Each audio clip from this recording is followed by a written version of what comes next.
right, I think we are live, and Yeah, I think the quality is okay. Streamlabs amazing. only says 10% of the frames are being dropped, and that's okay in my book. All right. um, well, so we're having like a slightly different streaming time, but we're happy to stream this morning in the United States on the East Coast because we're joined with our friend Lunax 7070. Nice to be here. It's good to like finally talk with you, and we have all sorts of Yeah. exciting things to talk about. Yeah. Thanks for inviting me, guys. Yeah, no, it's great. I feel you've for a long time been kind of one of the pinnacles of true scaling for Space Marines and otherwise on Instagram, and it's cool to be able to have you here and be able to talk a little bit more about that and how you got into it and such. Yeah. And Well, thanks for yeah, having me. I just think those exciting. that's too kind to say I'm the pinnacle, but I Well, appreciate I mean, I think it. you're making Space Marines that kind of actually look like mythical, impressive beings. I don't know if they've ever really come across that way in a Games Workshop model for a long time, have they? Gosh. I Probably mean, the prime. not. No. That, I think- Yeah, I mean, I feel Yeah, I Simon think the Egan's Primarchs so, invade that. Simon Egan's Primarch models, which they're just much larger, and um they took a long time to sculpt. There's a lot of attention to detail, posing, all that stuff. So yeah. they probably are the closest. Yeah, I would agree. I mean, I think for a long time the artwork has looked cool, but maybe not so much the models, at least not all the Yeah. time. I mean, I Yeah. I guess mean, and I'm a huge fan of the artwork, so you got to make it look like the artwork. I don't know. I think the little potato dudes are not. I'm not into them as much. Yeah, no. I feel when I was younger, The I was Games Workshop for a while. yeah. I feel when I was younger, I didn't quite realize the disconnect between some of the things like the artwork, the background, all that stuff. And now, like when I look at any of the stuff, it's like that's like literally all I see. Um, well, I know you had sent us, yeah, like a little image of some of the different Space Marines you've worked on over the years, and you have like a little Space Marine from 2005, and then like a larger one from 2016, and then now from 2020, one of your newer creations, and it does a good job of kind of showcasing some of that stuff, like the initial, like the third They're so edition. derpy. Yeah, the third edition plastic Space Marines were, I mean, I still like them, but they certainly don't work well with the more modern sculpts. Like I feel when Rogue Trader was a thing, and even like the second edition of Warhammer 40,000, there were much fewer like human models, and all of them had kind of a wonky, kind of comical look to them, and it was a little more passable. And it's like, whatever. That's sure, that's fine. But as they've, in some regards, taken things more seriously, and they're making models that are more detailed, they're paying more attention to scaling in some, in at least in some regards. It's it's harder and harder to look past. Yeah, yeah, it's definitely true. Especially when you take into account like the Primaris Marines and the Sisters. Like Mm-hmm. those are I think I really like the scaling on those. I don't think it quite gets to like the anatomy that I shoot for, but it's so much better than those those little Yeah. squatty third edition Marines. And I like you said, I really enjoy those Marines too. Like I think they're kind of cute and they're kind of fun. And I like how they were like one piece and then you just like glued the gun onto the front. Like I Uh-huh. thought that was it was just like a fun way of doing it, and I really enjoyed them. But yeah, they don't really get at the art style so much. Yeah, I feel it does. It's fun in like a historical context to see how far Games Workshop model making has come. Like you said, like the second edition Marines, their little push fit, like you just pushed on the bolter, Yeah. and like they were like the first Space Marines we ever got. They aren't too great, but then like going to third edition where they were multi-part, like wow, like this is incredible. And also just being young and I don't know, impressionable. I was just so excited about the jump up in quality that it took me a while to Well, did any I of you don't know. actually assemble like some of the second edition, like metal ones that had the plastic arms and the little plastic bolter with the wire stalk on it? Like I always thought those were sort of remarkable because the plastic arms and hands, like they had. I don't think there was a way you could actually glue the bolter on correctly and have it pointing in the direction they were holding the grip of the gun. Well, unless they were holding it in one Yeah, yeah. hand.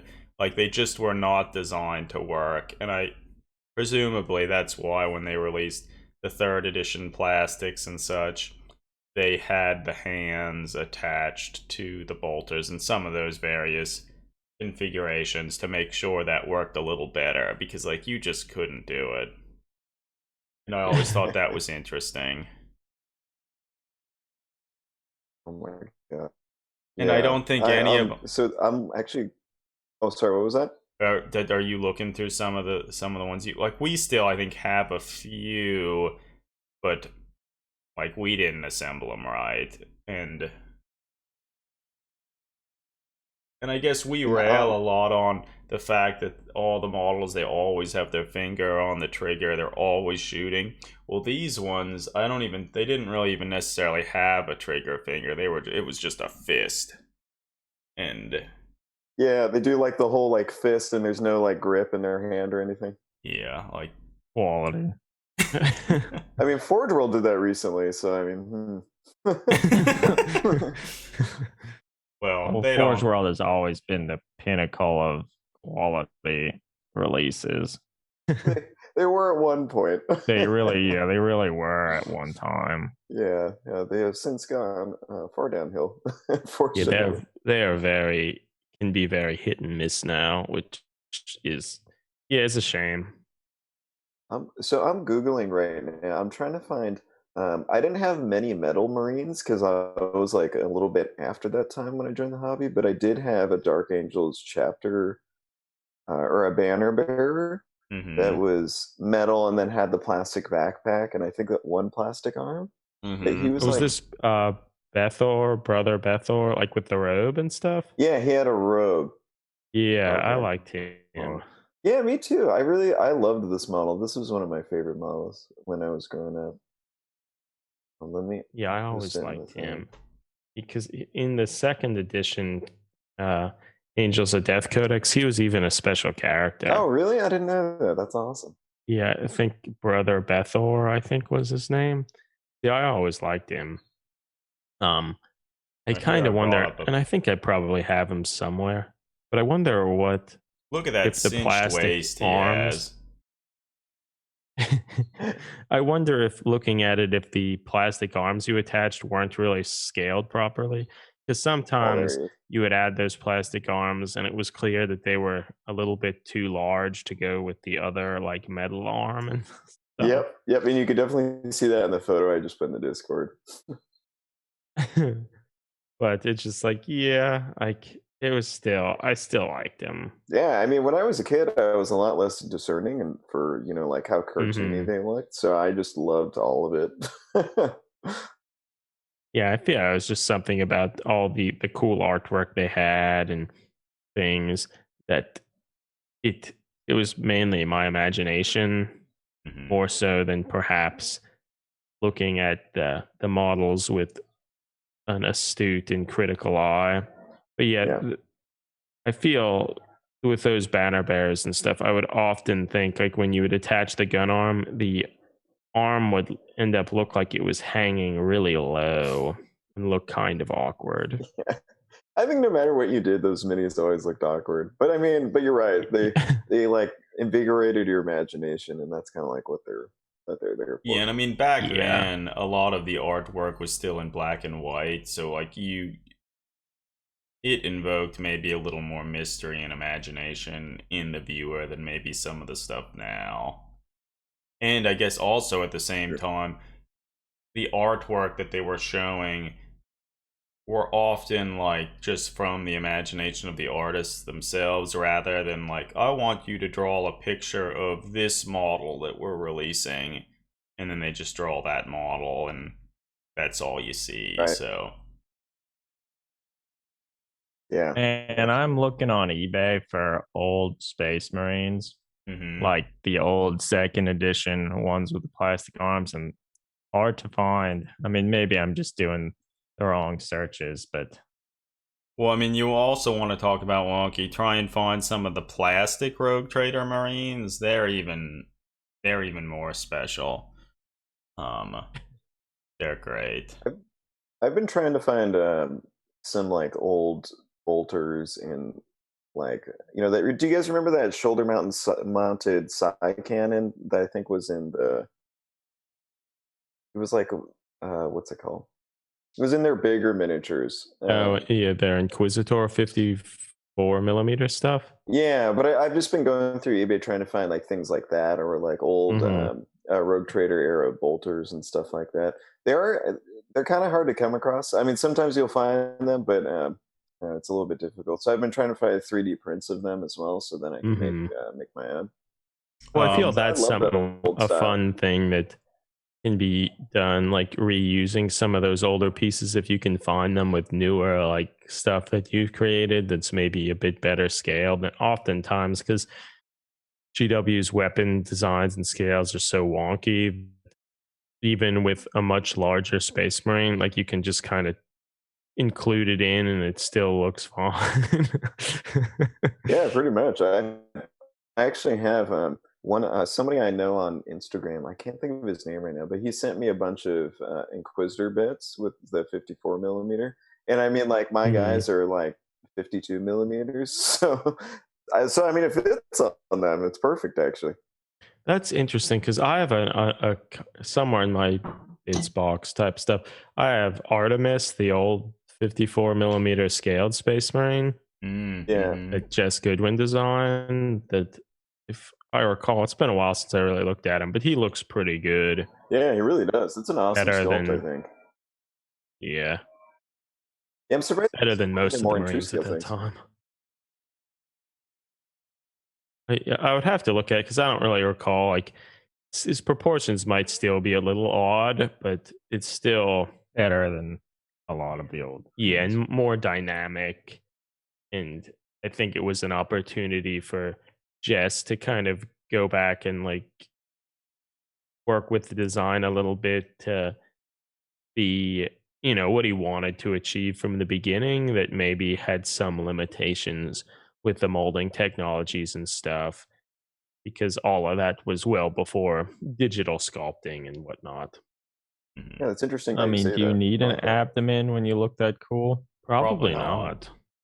I just get rid of it. That's fine. Um, Actually, I think I have some of the little Rogue Trader era bolters. If I can find them, I'll send you one or two of them, and then you can I'm down. experiment with them. Yeah. I think you can do a lot with them. You kind of have to replace the barrels and like certain things Hmm. about them to make them more appropriately scaled. But they're sweet. They're awesome little bits. I like the second edition bolters that had little wire stocks and such. I feel they hold up pretty well. Yeah, yeah, definitely. I've been looking for heavy weapons too, like the old The shoulder ones? yes, the shoulder ones. Oh, yes. I love the shoulder ones, and I love the oh shoot, what's it called? What's that weird science gun?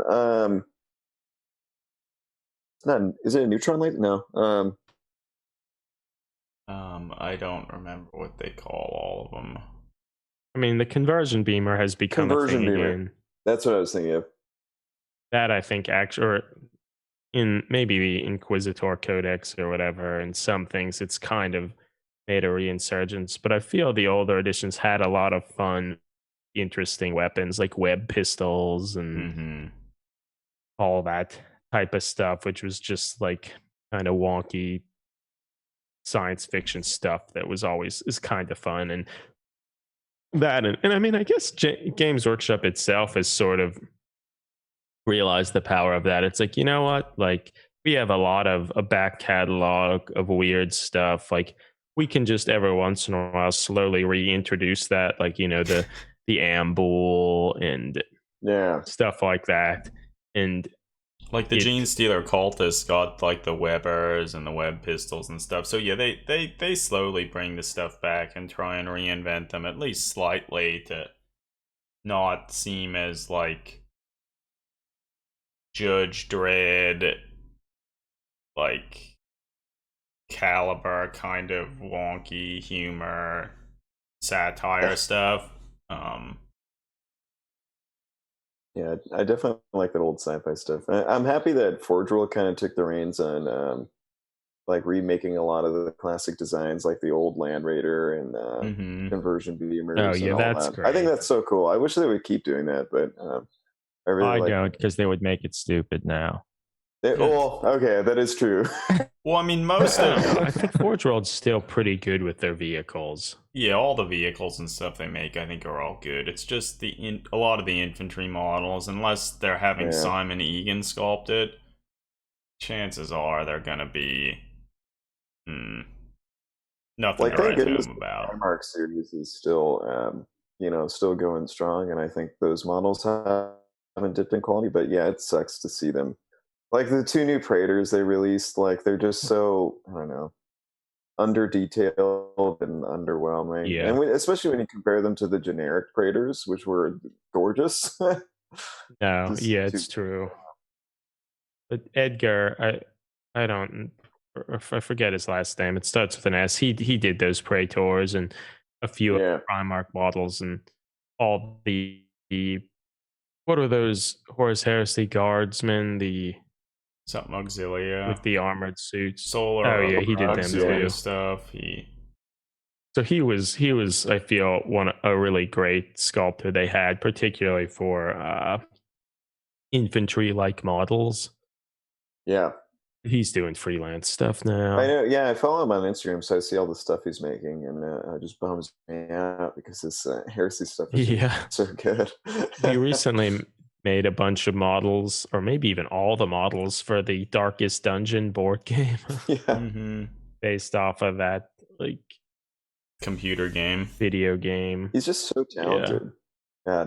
Him, and then Yeah. I'm trying to think. There are a couple other sculptors I really like. One of them I've chatted with on Instagram a few times, but he did all of the Sons of Horus for Heresy, and then the World Leaders as well.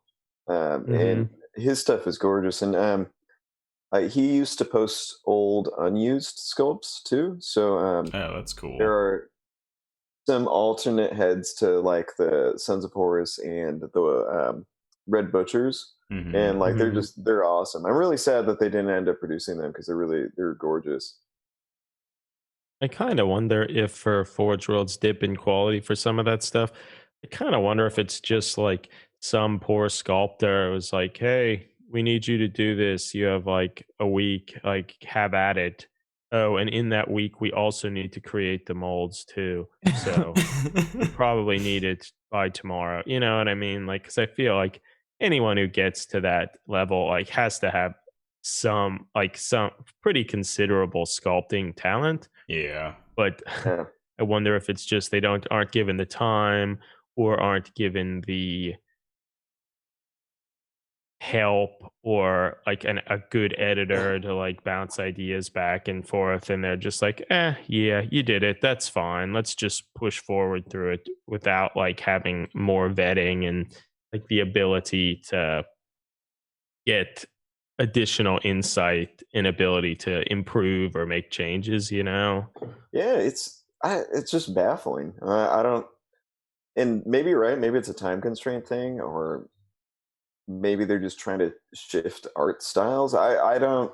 I honestly I don't kind of know. feel they just don't care. Yeah, Like they maybe they just realize don't like, give a shit. it's horse heresy. Yeah, The fans, they'll buy this stuff regardless of what it's yeah, we're like. gonna And overcharge them now, like significantly so, because no longer is it special. It's just yeah. it's plastic level sculpting, so it's like, okay, well, why is it even in resin? I don't know. Yeah, just like yeah, I mean, then in that and towards that end, it's just like, well, I guess it's just cheaper to make those silicone molds, and not that many people will buy them, so it doesn't matter. So it just comes down to like Yeah. it's cheaper. They can make Yeah, an inferior product, make it cast it in inferior material, and sell it for a premium price. I guess. Yeah. Or that's how it seems. But Yeah, it does. I have a bad feeling that Forge World is going to be like folded into the main company, but yeah, in and I I don't mind if they don't make anything the way they used to again. I really loved that era of Forge World, like early Horus Heresy hmm and before then, when they were making really high quality stuff. But I mean, like, we still have those bits and they're amazing still. I think what kind of scares me more about that is that they'll keep discontinuing them Well, and yeah. then See, that's the bringing thing. them Buy out. them now Yeah. because all the because in some sense we Elations. don't still have a lot of them. Yeah, it's true. Like one of my favorite kits they discontinued, the Mechanica Magos, the snail guy. I loved him. I thought he was so hmm cool. And for some reason I waited to get him, and then he was gone forever. And I was like, why did I do that? Why didn't I buy him? Yeah. Wait, And then what it can brings up this weird thing that like, well, I want to buy these. There's nowhere where to buy them. It's like, well, they're making these China cast ones that Yeah, probably better quality than the Forge World ones. And then it's just like, I mean, I don't think I've never purchased, a China cast sort of thing. But like at some point, if you want the models and you can't get them, like I yeah, wouldn't feel too bad about it. yeah. I mean, like, I guess my kind of thing is, I don't like supporting people who do recasts, but at the same time, if you can't get the model anywhere else, then like, I don't know. Yeah, I'm like you, where it's like, yeah, that's kind of what you have to do then. I've I would much accidentally, prefer to support. yeah, I would much prefer to support Forge World or Games Workshop, but yeah, there are a couple times I accidentally got recasts on eBay and stuff because Oh yeah, like because hunting around. I think that actually did happen to me at least once. It's a lot Yeah, and harder you to can tell know. like the resin's a different color. It's more fragile. Yeah, Than yeah. anything else. Yeah. But yeah, I don't seek it out. But if I find that Magos, I'm getting them. So Yeah. Also, Well, do if you you find want? the right person, probably someone has some in a box somewhere that they bought and then realized it was Forge World resin and they didn't want to deal with it. Mm. That is true, and it's so funny on Instagram. If you just like post, "I'm looking for like this model," like you'll find so many people who have it, and Yeah. yeah, and then you could like buy it from them. Like, they're people on Instagram are just so generous. Like, they've been trying to send me stuff for free, and I don't want them to do that. Yeah. Like, I feel like I'm forcing them to be paid. Yeah, yeah. Yeah, but it is true. I feel the community's great and Instagram itself is a great way to, with just the chatting feature, it's very easy to talk directly to artists and people you Mhm. admire rather than like, oh, do they have a website? Do they have an email address? Yeah, Maybe they'll check this, maybe they won't. And yeah, so it's really nice. yeah, definitely. It's so weird how Instagram's become like the main like hobby place. I mean, in a lot of ways, I really like it because it is easy to talk to people. It's easy to make group messages and all that kind of stuff. But at the same time, I do kind of miss the old blogs. Um, Oh yeah. I wish there was a cool hybrid. I don't know how it'd work, but it'd be really fun. No, yeah, it does. It's a different thing. Like it's a lot more instant gratification, Hmm. which is Yeah, good to some extent, but it is a shame that it's hard at times to really convey the same amount of detail that you might have in another forum. But Yeah. Yeah, it's harder to do like big like lore stories and stuff like that. Because like even if there's not a good picture, you won't get likes. People won't even see it. And even if there is a good picture, there's a good chance no one will read Yeah, what yeah, you put exactly. beneath it. What's So nestled in there? And yeah. I feel bad because I do that too now. I feel like whenever I use Instagram, I'm just like scrolling through it like 100 miles an hour, and now I'm stopped reading. I mean, that's the nature of it, I suppose. Yeah. It's been designed to Yeah. make that easy. Yeah. Well, so do we want to try and start recording the actual podcast itself? I think we probably think we're could. I ready. think Luna X 7070. Or Yeah. Lunax, whoever you want. Because Adam, when you said it, Well, I you know. kind of slid into the X. Well, yeah, that was what I was going for. Oh. it's the best. All right. Well, if people are ready, I'm gonna start this the intro music, and it'll go on for an awkwardly long time, and then we'll start. I've listened to the podcast, I know. Yeah, we all know. Okay.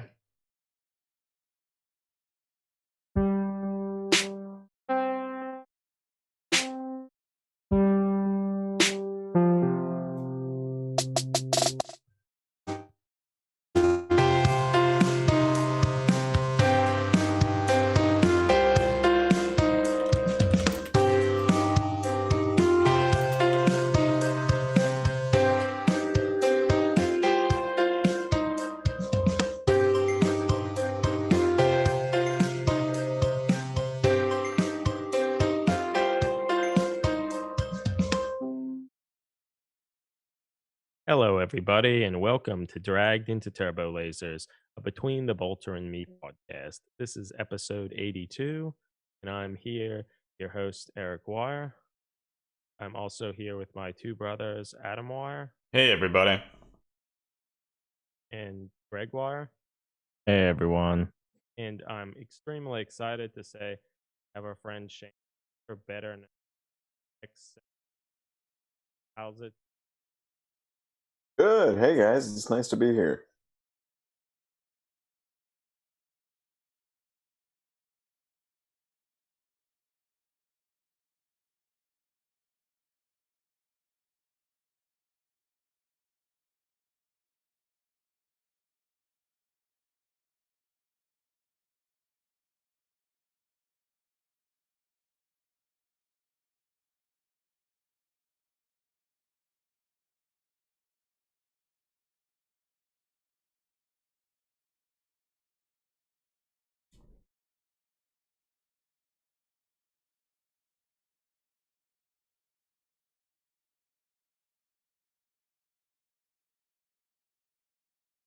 Yeah, thank you.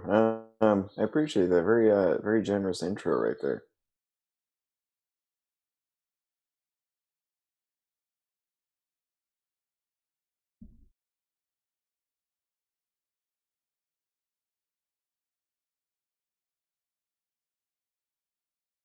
Yeah, sure. My name's Shane. I'm in medical school right now, but when I first got into the hobby, I can't remember how old I was, but The Lord of the Rings had just come out, and I was really obsessed with those films at the time. And I was like, I was a little kid, and I found Games Workshop's set of like starter set for the Lord of the Rings miniatures in a Barnes and Noble one day. Yeah, they And sold them in I Barnes and Noble even back then. That was nice. Yeah, I thought that was really cool. I fell head over heels into the hobby after that. And previous to this, I'd been building like scale planes and stuff with my dad. My dad actually and my grandfather both were into models, so I think it's kind of funny that I'm continuing that tradition. But I was really into the Lord of the Rings models, and then I got into Warhammer a little bit towards the Mhm. beginning. Like I had one of the starter sets, and then I had like a few other kits, but not too many. And I actually, so I sent in the Discord a picture like that Dark Angels art, And I remember when I went to a Games Workshop store the first time, I saw this on one of the codexes, and I fell in love with the Grim Darkness from there on out. And yeah, and then later when I went to high school and college, I kind of fell out of the hobby. I was playing sports and studying and all that. And then later, when I graduated from college, I was like, how is that Warhammer thing? And then I kind of got back into it slowly. Is that still going on? Yeah, so that's, I think that the artwork there, I think that Dave Gallagher, I believe he's the one who painted that, and he painted like most of the Dark Angel Codex covers, or at least several of them over the years. And this one I think was from the second edition, and I think it was always my favorite. Yeah, I don't know. I loved it. It was something, just something about the power armor. Like when I first saw it, I was like, oh my god, that's it. I love it. And like the weird robes and things. I don't know. It was just such a cool aesthetic when I first came across it. And nothing else really like it. Although Warhammer steals ideas from all sorts of things. I think that aesthetic is still uniquely theirs, and I think it's very cool. Eric, your volume is like outrageously low now. Still really low? Yeah. It might be a little better than it had been, but like before we were recording it was fine, and now it's like, oh boy. I don't. Oh, is it it's any better now. Yeah. It's better now. Okay. Not sure what's... Okay, well, I'll try to adjust it here and make sure it's okay. But does it sound okay now, or? Yeah. It's fine now. Could you hear it at all before? Like, Barely. you I mean, can barely hear your intro. Okay. And it looks like Alright. Meandering Shade in the comments says Eric's Yeah. audio is cut out. So I assume maybe you got that intro in your recording, and maybe you can like boost up the signal I think I and should have. cut out all of this discussion we're having right now. But I think I should be able to. You don't 'cause wanna it leave looks this like in? the levels I mean, I like are it. fine on my end, but I don't know. I like it. Well, if people can hear me like this, It sounds great now. Continue. Yeah, it's perfect now. Okay, I don't know what. Yeah. Okay. Well, good.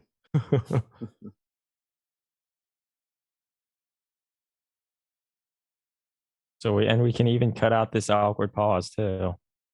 Yeah. Excellent. That's what this is for. Also, did you Thank you. did you Internet. play the Lord of the Rings game then as well, or was it more you were assembling those models? Because like when it came out, we bought it too, and we actually played it to some A extent. little. I mean, not a lot, but a little. I mean, I kind of played it, but I think I was at a point in my life where I don't know, instruction manuals were confusing, and I was a kid, and so like I don't think I ever played the game right, but That's fine. I certainly played it a lot, and then there was also a lot of like me just hanging out by myself and like in my parents' garden and just kind of like playing with them around and kind of doing my own version of the game, like with dice, but whatever I wanted to happen kind of happened. So there's a lot of imagination involved. I have very fond memories of all that, though. Really good time. No, I agree. I always loved that Lord of the Rings stuff, and I mean, I guess at that time it was too like all the movies were being released, and it was very exciting, and it was, at least for us, it was cool that Games Workshop, a company we already liked for some of the stuff they were doing, was also doing that. And it's like, wow, this is incredible. Yeah, definitely, and like really really good sculpts as well. Yeah, they had some of their better sculptors were doing that stuff as well, and now I feel they're still doing it, but now no one's very excited. I think some people are still excited, but no, back when they were first releasing the stuff, they had Brian Nelson. He sculpted like all of the Fellowship and a lot of those characters, and like, man, were they good. And I mean, then he re-sculpted a lot of them for each film and like different poses for almost no reason, but it was cool they did it. Yeah, I love that about it. I thought that was so cool. Yeah. Like you get a bunch of different versions of Aragorn. Hmm. Yeah, and then there was the one model with Boromir getting shot. Yeah, they made Which one kind with Yeah, of it. that's kind true. of sad, but it was cool. Yeah, they did. Yeah.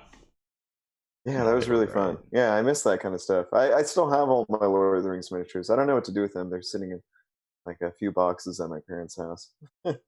Yeah, I think that's largely the same for us too. Yeah. So if anyone out there is interested in them, I'll probably sell them Have to too Yeah, many. well, I guess I feel one of the things that you are most known for is creating larger scale, like true scale space marines. Can you talk a little bit about why you started to do that? And was it one of the first things you started to do when you got back into the hobby? Or what pushed you into that? Yeah, so when I had first joined the hobby and I like collected Lord of the Rings miniatures and I started collecting Space Marines to like a small extent, I kind of noticed it then um, that like the miniatures didn't really equate to the artwork. Like they embodied the spirit of the artwork, but they were still like a far cartoonier version than like the artwork that I had become enamored with. And then Hmm. so like it almost is like kind of what pushed me into like falling out of the hobby like that, and like life happens, you discover girls at the time. You get distracted with a bunch of Hmm. different things, and then but yeah, later on I started like reading, like this was in my last year of college. I think it was like, yeah, it was in 2015. I started like reading into the lore and different things and just like going through like the Warhammer wiki and just really getting back into it. And one of the things I discovered at the time was the Apologist blog, and Hmm. then like I think Miggs's old blog. Was it like Spiky Rat Pack or something? That was Kiri's Yeah, and right. Miko's, but what was Mig's Le- old blog? Miggs had Legion an of old one too. Plastic or Yeah, something. Legion of Plastic? Yeah, Yeah. yeah, I think that's it. yeah. So I discovered those, and I discovered Warhead. I forgot what country they're from, but one of the miniature makers in that group built true scale Carcharodons for us, and like all of those things really inspired me. And but I felt like very apprehensive at first because like I had never used green stuff. I hadn't Mhm. tried sculpting anything in my life previous to that. But seeing people just take like like Terminator legs and like different pieces for Terminator bodies and stuff, even without green stuff, and just kit bashing those together to make more Hmm. appropriately scaled Marines. It really gave me like just, I guess, the courage to try it out on my own. And then so yeah, so when I got into the hobby again, I didn't start collecting any heroically skilled miniatures. I would just buy bits on eBay and then I'd kit patch those together. And like they weren't very good to start off with. I was just kind of trying things out. But it was definitely just perusing those old blogs really gave built up my courage to finally like jump into that and try to build something that emulates the artwork. Um, and then later on, I discovered that Forge World existed. I had no idea. And Hmm. previous to that, but then I discovered that they had built all these different armor designs, and there was like a historical approach to it, kind of like historical quotes, Mhm. Mhm. in terms of like what era like these different armor marks were made. And I really liked that idea too. And then so after a while, I decided to try my hand at Iron Hands the first time and got a bunch of kits and then got a bunch of bits, and then tried to do my first like true scale army. Mhm. But yeah, Well, I think that I just in general oh is sorry. kind of a good sense. Like, just you need something to kind of convince yourself, like, I need to get out there and just start trying to do stuff, and like just accept that whatever you start out with, it might not be perfect, but like that's the first step, and everyone kind of you have to kind Yeah, of learn and develop your own style and kind of figure out what you want to kind of carve out from the hobby itself, and you've certainly done that. And like that in many regards is one of the things I like most to see, kind of just people doing their own thing with some of the ideas and narratives and stuff behind the game. Yeah, and if I could give a piece of advice to like my former self or anyone who is like in that kind of position, it would definitely be kind of like you said to just try it out. Hmm. Like try your hand at a bunch of different things. Find the people that you enjoy and like try to emulate what they're doing, but also find your own kind of like groove of things because it doesn't have to be perfect when you first start. Like all Hmm. my early stuff's pretty crap, and it was like the evolution of that, like taking those things I had learned and like applying them to the next thing I did, and then applying those lessons to the next thing. I didn't have to make things perfect to start with, even though, yeah, I mean, you always try, right? And then you Hmm. get down on Hmm. yourself for not making it perfect. Yeah. But it's really the evolution of things that's important. It's not just the end goal, it's how you get there. And all those steps are important.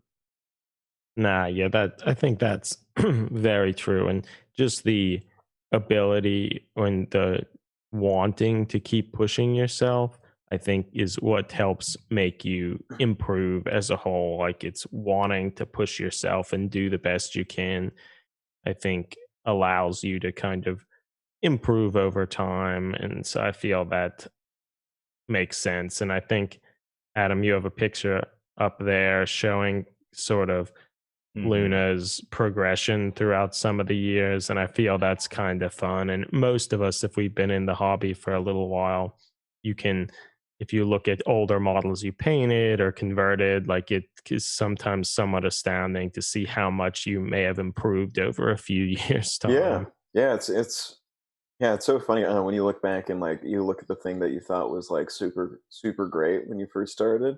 And then you look at it, I 10 years really later and you're like, oh, I really like the dude from oh. 2016. I think he looks good. Like the little helmet fits really well for him. And he still looks like I guess he's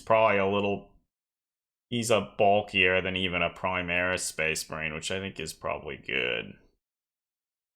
He's cool. Yeah, yeah, it's about that Primaris height too. I know I don't have a Primaris there in the photo, but Hmm. yeah, it's about that height. Yeah, and it was so funny when so I had built uh, about 30 Iron Hands Marines in that scale, the scale from Hmm. 2016. And and then like I don't know, I guess it just dawned on me that like it wasn't true scale yet. Like it still wasn't like appropriate. It wasn't like what I was trying to produce. And so I just started the whole army over, which I'm still mad at myself about, but Yeah. yeah, I think, and then that's that the 2020 version is like the most recent iteration of how I see Yeah. kind of Well, true so we'll scale. think about it But yeah, this it's way. not it's not that it was bad in Yeah. 2016, but it wasn't What it's you not the wanted. artwork yet. Well, think about it Right. this way: like, if you ever start playing the game, the newer Marines, they're the Primaris Marines, and the other ones are just the normal Space Marines. So you already got it covered.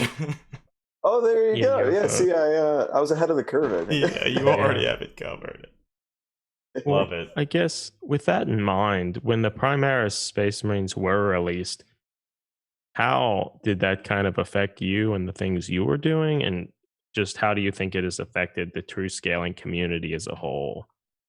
Yeah, so when I first saw like like because there were a bunch of leaked photos of like what the primaries were going to be online, Hmm. and yeah, when I had first seen saw those, like I don't know, I was really excited because I knew that it was going to like a lot more people were going to be able to make true scale miniatures. Um, like because it takes a lot less work to make a Hmm. Primaris Marine into true scale, going from completely heroic scale. Um, and so it was something that like I felt really like uplifted by. I thought it was really cool. I wasn't a fan of the lore when it first came out. I think I found that a little bit disappointing. Hmm. But I mean, the miniatures are really really cool. And there are so many projects of people taking Primaris Marines and then making them into like true scale heresy Marines or just true scale Marines otherwise, and really great work with that. I thought the prime evolution to Primaris Marines is just awesome. I kind of wish they just like I don't know, I wish they just called it Mark 10 armor instead of saying that they're Primaris Marines, but Yeah. I think everyone wishes that. yeah. Or maybe not everyone, but a lot of people. Because it definitely. And in some regards, you almost feel like eventually that's where they're going to go, and they're just gonna kind of never mention the older Marines ever again. But we'll see what happens. Yeah. They Yeah. wanted to tread lightly, lest anger tons of people that built all their big armies. But I feel like that's where it's going. That eventually they will be the new Space Marines. Because in many But no- regards, they're not necessarily that much bigger. It's just like, well, let's give them more of a torso and like some of those other things. Because like they look Change the legs slightly. Yeah, they look significantly better, but like they're still, particularly as they're also, while they're changing the Primaris, they're also kind of rescaling and retooling like traditional standard humans and stuff as well.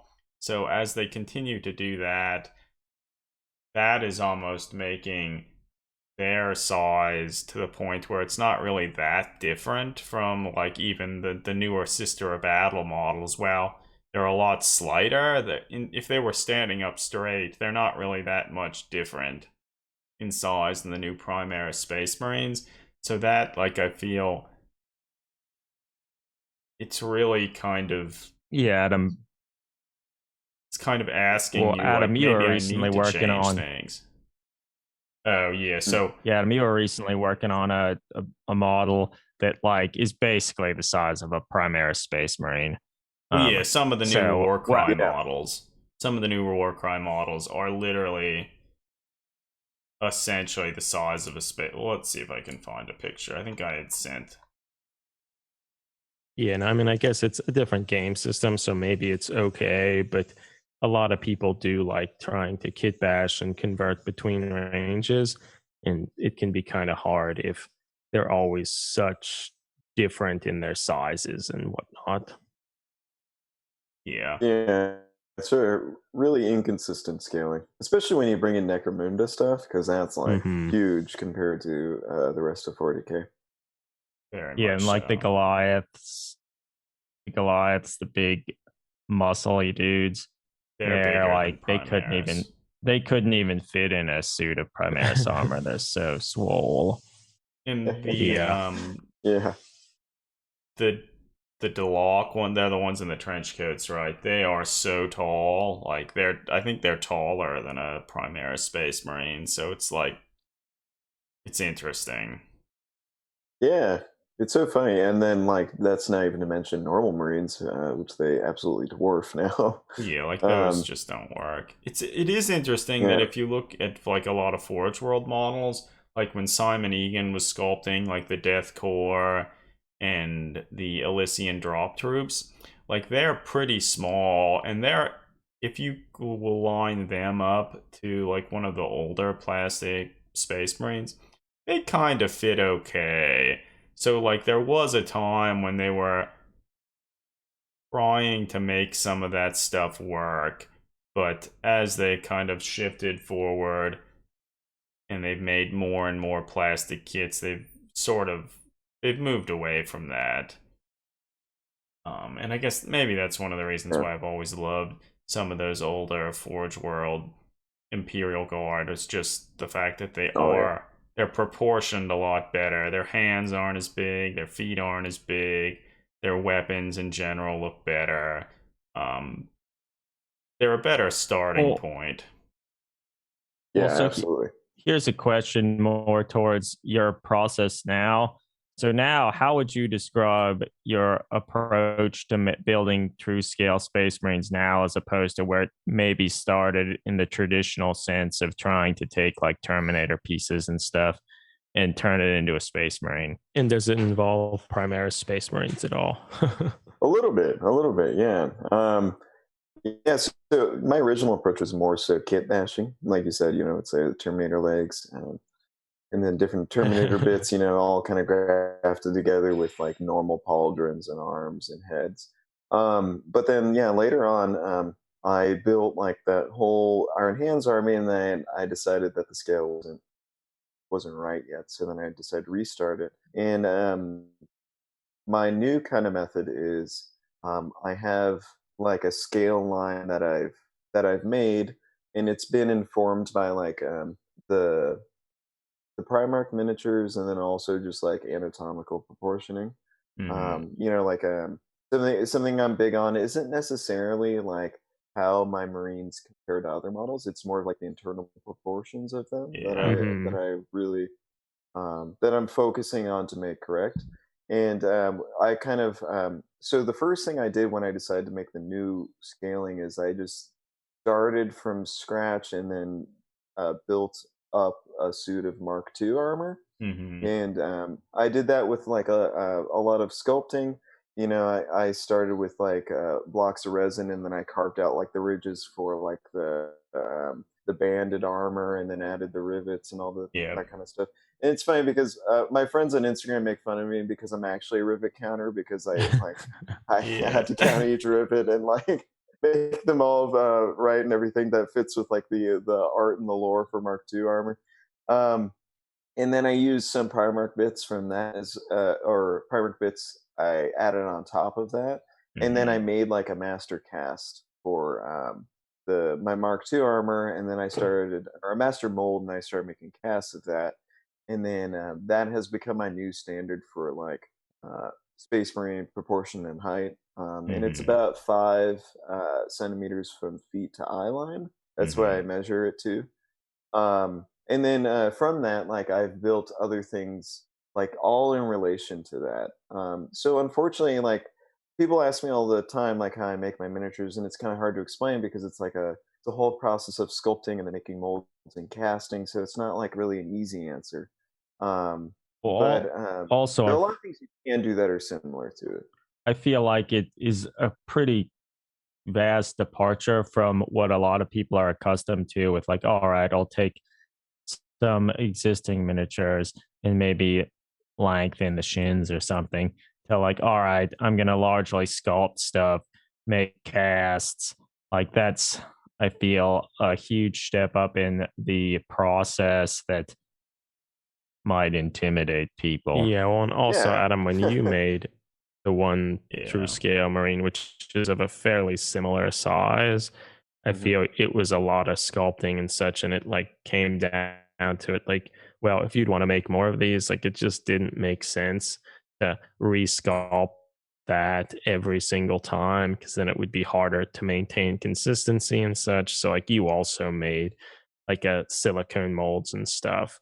And I think Yeah, I think because that's of the scale is so different, yeah, I almost feel you like kind of need to. if you want to do something like this and you're interested in making your own larger, more imposing Marines, like the Primera stuff is great, but it's probably not really the size you want. So like you kind of have to go in there, kind of make a general design that you're interested in, and then making casts of all the stuff is certainly the way to do it because then you have a whole bunch of casts and then you can modify them to your heart's content. You can sculpt over top of them Yeah. or like make a new body and like all sorts of stuff. So and like I feel if I went back and did some of the stuff again, like the initial like true scale marine that I made a mold of, it's just largely one piece.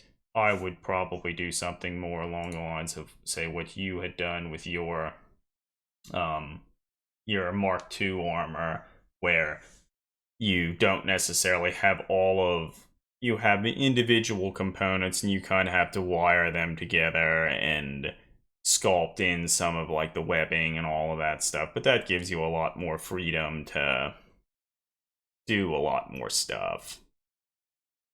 Yeah, yeah, and it was your true scale cast is kind of what, like, because I had come to this decision that I wanted to make a larger scale, but I didn't know necessarily how to go about doing it.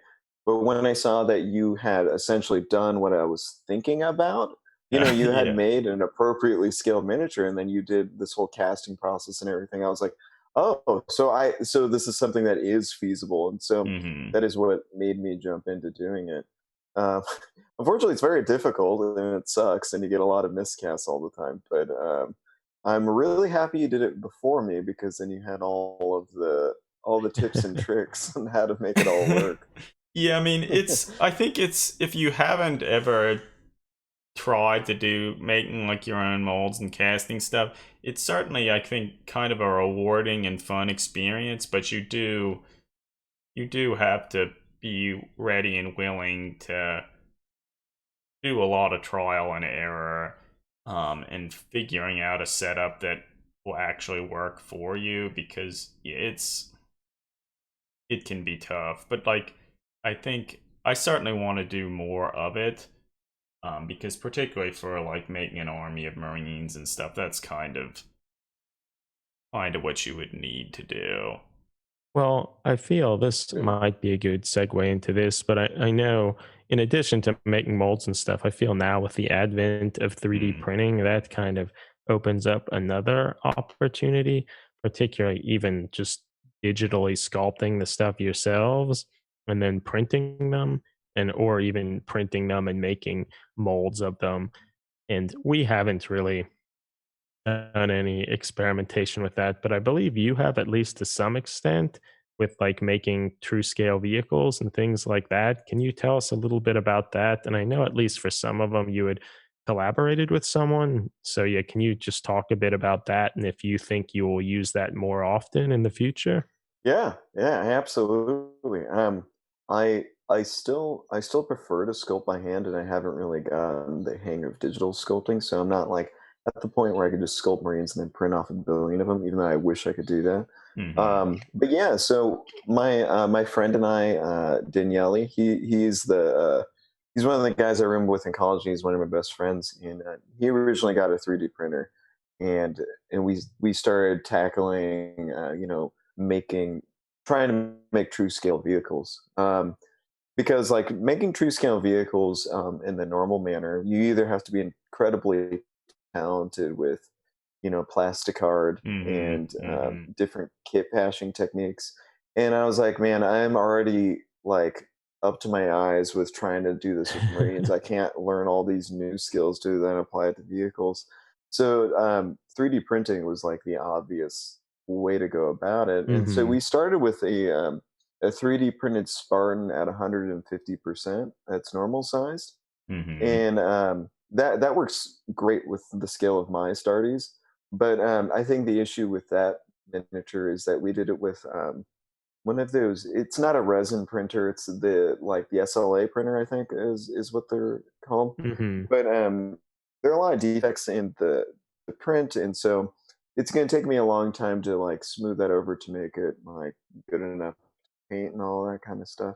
But Hmm. Yeah. I recently got a resin printer, and so I've started 3D printing some designs for a different kind of tank, and I'm excited about that. So hopefully you'll be seeing that soon. Like, have you done any like to get some of those? Like, did you make those designs, or like, is this stuff you can find available online, even though it's probably some copyright infringement Yeah, things? so yeah, that is the funny thing about 3D printing is that like you're constantly running into copyright problems. So like it's hard. It took me a long time to find like all those Spartan pieces Hmm. in order to print them. And so that wasn't my design. That was someone else. And it was funny because it was like all the Spartan pieces were in like these digital kit bashes for other tanks. And so I Okay. had to like go Mhm. through each dash is find each of the like the files and find all of the actual Spartan ones and make that. Hmm. Um, then the most recent tank is it's from a Patreon called Epherion, I think, but it's a Patreon of this woman who's this digital sculptor, and she makes really high quality stuff in the vein of kind of Forge World vehicles. They're Mhm. not like specifically like this is a Spartan, this is whatever, but they're all like in the same style as Forge World stuff. Okay. Hmm. Yeah, and it's really excellent. I think anyone who's into 3D printing really needs to check her out. Um, but yeah, I'm printing her Gladius tank, which is kind of like the Macarius from Forge World. Hmm. Mhm. Is that how you say that? I don't know. It's Um, something like yeah, that. it's something like that. But it's like a similar tank to that, but in like the Marine Forge World Mhm. style. That kind of Mhm. like look to it. So I'm printing that at 150%, and then I'm going to retool like a lot of the tracks and stuff, and I'm going to cut those out and then do them by hand so that there's actually wheels and things Okay, yeah, like a that's scale. cool. Yeah, so it's gonna be a long process. I don't know when I'm gonna finish it, but it's been really fun so far. Do you think you will go back and try to reprint the Spartan in resin, or? I I think I'm going to print a Land Raider Proteus, but Okay. that Spartan that I've already printed, I'm like just slowly, because like the print lines are very obvious in it. Mm-hmm. So I'm just gonna slowly go back and cover it with Milliput and sand it down, and then Yeah, like try to get Yeah. rid of that. Okay. I've just been dreading it because it looks like it's gonna be quite the pain. But no, I'm still gonna make that Spartan. Okay, well, that's cool because it certainly looks visually impressive. I mean, I guess even for this stuff, if you're like a little bit questionable about copyright stuff, like you're just using it personally. So it's not like Yeah, I'm you're not selling trying to anything. start a business selling Forge World's intellectual property. And it's No, not like definitely you not. can buy a Spartan 150x the size. So, like, Yeah, yeah, and it's a funny, it's like a funky gray area because like if I were to sell them, that would be I think that's unethical. But I hmm have already bought a Spartan at normal size, and now I'm just going to make a new one that's at 150%. So I yeah, don't feel so yeah. bad. hmm Do you think you might in the future try to like do 3D sculpting of like a space marine themselves? Do you have interest in that, or is that you mentioned Yeah, you kind of like the physical sculpting? So I really enjoy physical sculpting. I think it's my one of my favorite things about the hobby. But I would absolutely love to get into 3D sculpting just because of the freedom that you have. Like since so much of what I do is scale dependent, and, like hmm changing the scaling of things, and that's just so easy in a digital format. Yeah. Um, that I would love to learn that new skill. Just unfortunately with being as busy as I am with my like professional life, it's really hard to find the I time to understand learn that. like a whole new medium. But hmm it's definitely on my to-do list, I suppose. Yeah, so I mean, like sometime last year, I got one of the like introductory versions of like ZBrush, and like I've played around with it just a little, and I need to do more of it because I feel with, for instance, like where we spent a whole bunch of time trying to remake like 40k weapons and stuff, and I feel some of that stuff could be a lot easier to do, like to get all of the boxy shapes and stuff. Because some of that is it's very hard to do with like sculpting and traditional means. Yeah. And it would also again be a lot easier to, once you have a design, like if you decide, you know what, this is too big, well, just make it smaller. You don't have to like redo the entire thing. Um, Yeah, mirroring stuff is really cool as well. it's hard Because to like make to stuff mirror that's something in real life, you have to resculpt it. that's really hard. Yeah, no, it's Yeah, but hard. in 3D modeling, it's very easy. Yeah, so I think who knows, maybe as this year progresses, I'll look more into it, but it would be, I think, worthwhile, and particularly for like space marines and stuff who do have like the symmetrical armor and all that stuff. I think it would be pretty ideal. Yeah, yeah, definitely. Because I am sick of trying to get my pressure pot to work. Did And you like doing the whole make one? cast. Yeah, like out of like the pressure, like a Yep. paint. Yeah, okay. So Yeah, I did exactly what you guys suggested. I mean, it totally works, but it's just a frustrating thing to like. yeah, You have to babysit this pressure pot because it leaks all the time, and then yeah. So like you have open it to. up, and then you find all these miscast bullshit. Oh my god, it kills me. No, it's true. Like the pressure pots, well, they work pretty well, but you have to, all of the paint pressure pots that you'd often use to make them, the seal around the top that you put on, it's just not well designed. And I guess for No, it's doing horrible. stuff like spraying paint and stuff, it doesn't matter that much. Um, I know like there are a lot of companies that make more professional pressure chambers, but I mean they're very expensive, and I feel maybe sometime in the future, if like I'm looking into doing a lot more casting, like that might be worthwhile, because I think out of all the casting process, you really want a pressure pot, because no matter how careful you are with mixing both like the rubber, the resin, or whatnot, like it's very hard to get rid of all those air bubbles. So if anyone's interested in trying to do it, you need to get a pressure chamber. Biggest tip. Yeah, I did it a little bit without the pressure chamber when I was first starting it, and like you can get like the big shapes and stuff, but like little rivets or things won't come out, and then you'll also get air bubbles all over the place. Yeah, and So it's then totally doable. I've made entire suits of the Mark II without it, but it's a lot worse. yeah, and so then you get each piece, you have to trim it up, and then it's like, all right, well, I have to fill this, I have to fill that, I have to add this detail back, and then you start questioning how much time did I actually save. It's Yeah, still like, why didn't I probably a just lot, but re-sculpt it? yeah, Totally. yeah. But yeah, so I essentially would encourage anyone to, like, if you're interested in like making larger marines and stuff, that is casting and stuff is a skill like you should look into doing. It can be kind of fun and rewarding if you're willing to put in a bunch of time. Yeah.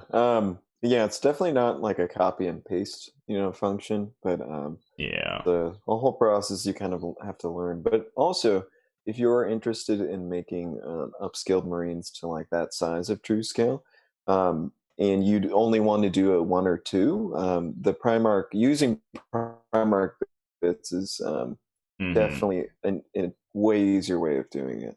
Yeah, I mean They're that's true. incredibly expensive, unfortunately, but you can find them on eBay or like a different thing like Egghead Miniatures. You can get like just the body or whatever and sculpt up from there. That's definitely a good way of doing it. But yeah, it's definitely hard to make an army from just Primark bits. No, and I mean Simon Egan and some of the others, they've sculpted the majority of them now. Like there's a huge range in armor types. Like there are some that look more like a traditional suit of power armor. So like kind of depending on what you want to try and make, there's probably something there with a little work you can make whatever you're thinking about. Like uh what's his name? Robuta Guilliman, he kind of has like the sculpted like abs and stuff. So like if you're trying to make, and I guess Sanguinus, he probably does too. So like yeah, you have a lot of choices. Yeah, a ton of choices.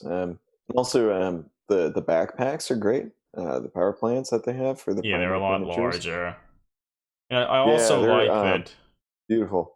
their heads are bigger too, and some of the stuff, like I feel that as the Marines' bodies and stuff get larger, it often some of the heads they make now, like for the Space Marines, can look a little weird if they're not modified a little.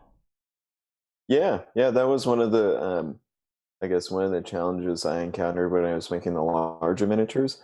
Because I tried Primark heads, but they looked a bit big on my guys for some reason, even though they're the same scale as Primark miniatures. So I've been using the larger plastic heads mostly for my guys. And then I've been kind of avoiding the resin heads, even though I still use them, like Forge World resin heads. Although they're like amazingly detailed, they're definitely the best heads that you can get. They are smaller than the plastic heads. Okay. So you have to be careful about using them. Like I use them all the time, but you kind of have to add things around them. Like the Templar I just made is it has Abaddon's head from the Forge World kit, but I had to add like a bigger gorget up to like past his chin to like increase the like perceived size of it so that you can like it doesn't have like the pinhead look. Yeah. So yeah, I think a lot of that stuff, even with small modifications and stuff, maybe even if it's not necessarily perfect, you get a perceived notion of like impact and size, and then like it kind of works. And yeah, because yeah, I don't know, I've sculpting like a Space Marine helmet is not an easy task. No, I don't think I'm ever gonna do that. Like, Yeah. they're so iconic that if like everyone knows what they look like, and so if you like mess something up, you're like, that eye doesn't quite look right. Like I'm Yeah. not Like, I feel if you approach want to that. do it, it's like, maybe I'll just try and sculpt like a knight, like a suit of armor knight helmet, and like that I can kind of make sure that's more symmetrical and stuff. But like Yeah, the standard iconic Space Marine helmet, like, I mean, even if you're trying to draw one of those helmets and stuff, it's like you're working on like, wow, that doesn't look right. Like, yeah, and it's for people who have been in the hobby a long time. It's like, and anything wrong with it, you'll notice. yeah, We Yeah. all know what they look like. yeah. So you've also started to do a little bit more to true scale, like just Imperial Guardsmen and things like that. Do you have like ambitions to kind of take this scaling project to just other models as well? And kind of where do you see that going? Yeah, absolutely. Like I started with the Astartes in making them in, like I said previously, like the internal proportions, right?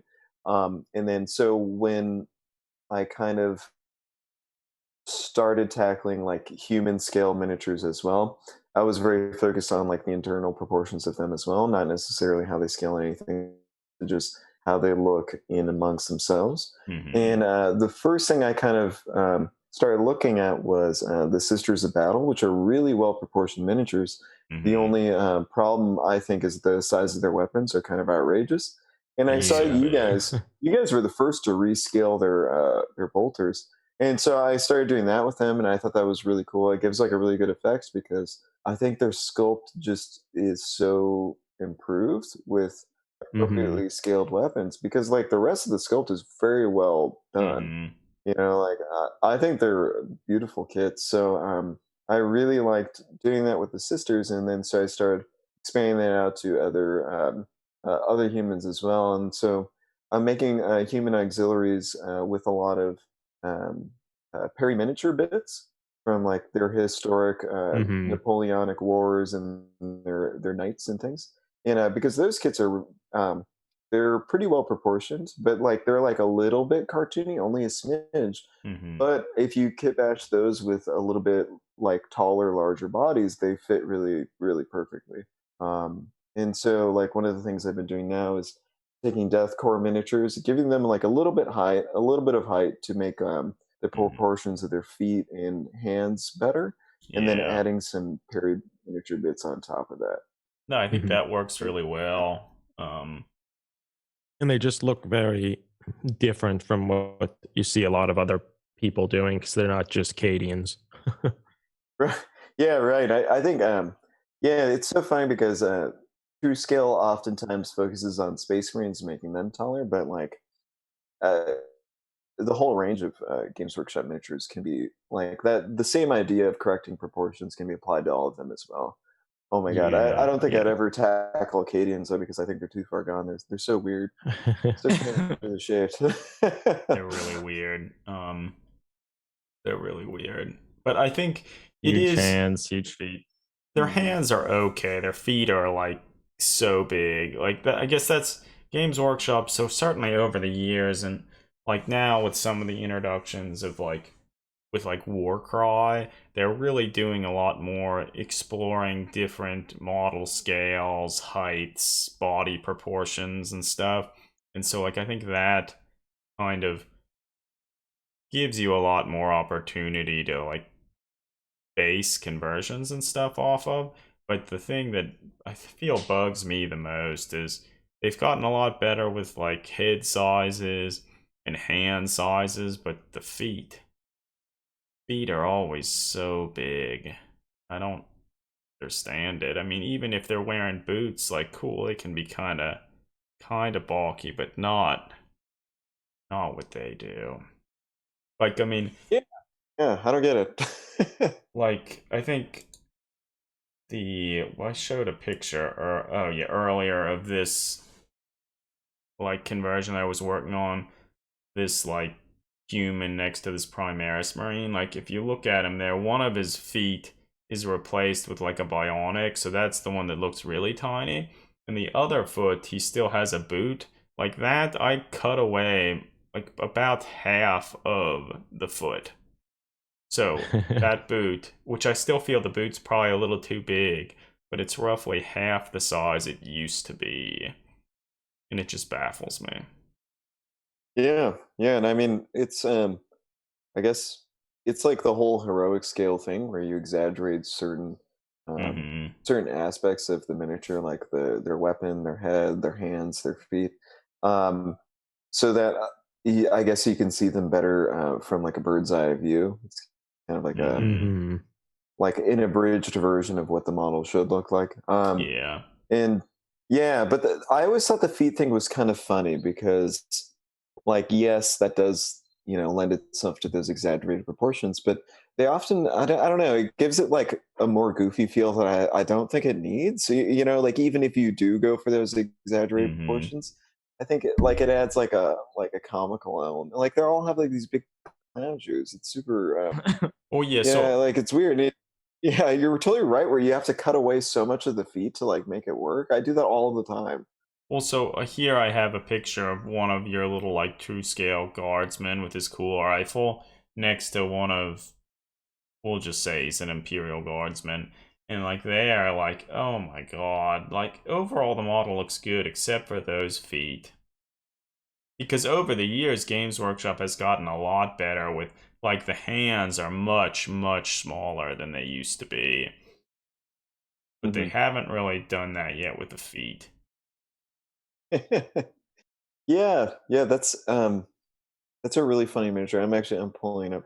Yeah, I think another thing to like bring your attention to. Yeah, because like the feet, the hands are like even in that miniature, like it's pretty old, but the hands are still exaggerated. But you're definitely right. It's like they have these weird squat kind of legs with these big shoes, and something else that I think lends itself to the cartoony proportion is like the length of the arm compared with everything else. So Hmm. like in human anatomy, if you were able to, or if you were to stand straight up and extend your arms at your sides, your fingertips will be halfway down your thigh. Hmm. And like with a lot of heroic scale miniatures, they could probably touch their knees with their hands. And yeah, Yeah. it's kind of like an unconscious thing where you don't oh my god, necessarily notice it off the bat, but it Yeah. is definitely it adds that cartoony kind of look to it. Well, that pilot model in the picture by your new guardsman, like he kind of looks like a squat or a dwarf. Yeah, yeah, he certainly looks like a fantasy or fancy dwarf or a squad, I guess. Yeah, right. It's funny. His head is actually really cool though. I'm probably gonna pull it Hmm. off and put it on one of my Astartes, but Get the razor saw. It'll work great. Yeah. yeah, yeah, definitely. I'm eyeing that head for a Grey Knight. I think it'll look good on him. It will be perfect for that. Yeah. Yeah. Yeah. That's good. Um, you recently took part in a Salvatore 28 collaboration called, I think, Apsu. Can you tell us a little bit about that? Like, it's just like lots of really cool pictures and kind of evocative narrative stuff. Yeah, absolutely. So Into the Grey North, who is the Instagram handle of the guy who originally made the Salvatore 28 setting, he I can't remember if I reached out to him or if he reached out to me about the whole setting in general for Salvatore 28. But and for those who aren't aware of it, this is like it's his own creation, and it's like all this lore around this specific feudal world in 40K that has been kind of isolated because of the Yeah, war from yeah. the wider Imperium, and consequently, it's at a strange era of technology where it's kind of like how like the Unification Wars is described, where you have like this weird like you have some people fighting with like very poor weaponry, and then other people with like really crazy stuff, and like everything in between. and you kind of like comes back to medieval tactics and like early musket kind of stuff. But anyway, so it's like a weird blend of fantasy and 40k that I think Hmm. is really cool. And so I definitely fell in love with the setting, and so like him and I were talking about like different parts of the setting and like brainstorming and different ideas like what could happen with it. And so we eventually kind of came to this idea of Abzu, which is like because the planet that he describes, Nimbus, it's like in this weird warp kind of altered area. And so Abzu is this moon that's coming into orbit around Nimbus, and nobody previously had known where it came from, but it like comes with a lot of bad omens. And so it's a lot of what we were doing is like the initial discovery of that moon, like what it means for like the people who are indigenous to this planet, and like what's going to happen from there. But originally, I had based the idea of Abzu on this old idea in astronomy, in actual astronomy, real astronomy, that when people were first discovering like the periodicity of like mass extinctions on Earth, they Hmm. thought that it might have to do with some sort of gravitational pull from something in the solar system that we didn't quite see. And so there was an early idea that there was a brown dwarf that was also orbiting our solar system, that like it had like a really huge period of orbit, that so we couldn't see it at all the Hmm. time, but like sometimes it would come closer to us, and it would like move Kuiper Belt objects and then cause asteroid impacts on the inner solar system. And so they were thinking that like maybe that's why we have mass extinctions on our planet, like in, like these intervals. And so like that original idea was referred to as Nemesis Star, which I just thought was like the coolest name ever. Was like That's this cool. almost like malevolent Hmm. Yeah. other like thing in our solar system. Like that has since been disproven in astronomy, but I've always loved that idea. It was like around Hmm. in the 80s and 90s. I thought it was really cool. Yeah, it's Yeah, fascinating. yeah, and I thought it was like a really fun idea. So like we kind of like wove that into the story of Nimbus, where you have in Salvatore 28, we have this moon of Nimbus that is like it has like a super elongated orbit, so you don't see it at all times. But then when it comes through, like bad things start happening on Nimbus, and it has like this very ill effects. And so like it's we're like referring to it as like this demon moon, and a lot of our recent project with Abzu, which is what we ended up calling it. It's named after a Babylonian god, I think. Um, and like a lot of the stuff that we were, like with that recent project was first discovering Abzu, and then like lots of disasters happening shortly after. The story will continue with Abzu, but it's kind of like in its early stages right now. But that's actually where my Grey Knights are set. So I'm Yeah, it's going to. awesome. Like really great theme and like a cool idea. Like all the little like atmospheric photos and pictures like really kind of build a sense of like unknown and dread, which like I feel is kind of paramount in what I think about when I think about like Warhammer 40,000 and all of that stuff. Like top notch work.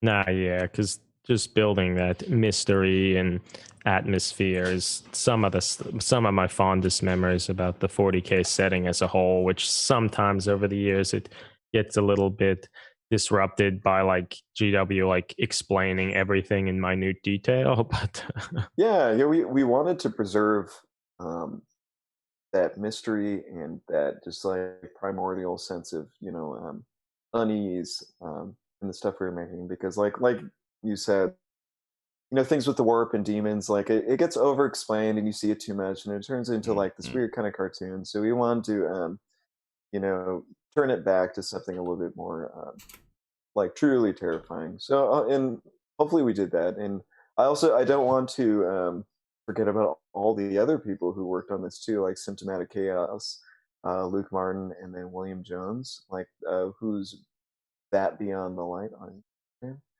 But they were all like so awesome in building like the different pieces of this project. Mhm. And like Luke Martin is this he's like a digital artist who did all the photoshops Hmm. and like brought it all together. And oh my god, like everyone involved with the project was just so like gung ho and awesome. We still have a group chat where we keep sending back and forth like different inspirational images and stuff like Beksinski art and all that kind of stuff for Yeah, yeah. how we see the warp and keeping it scary Yeah, and yeah. all that.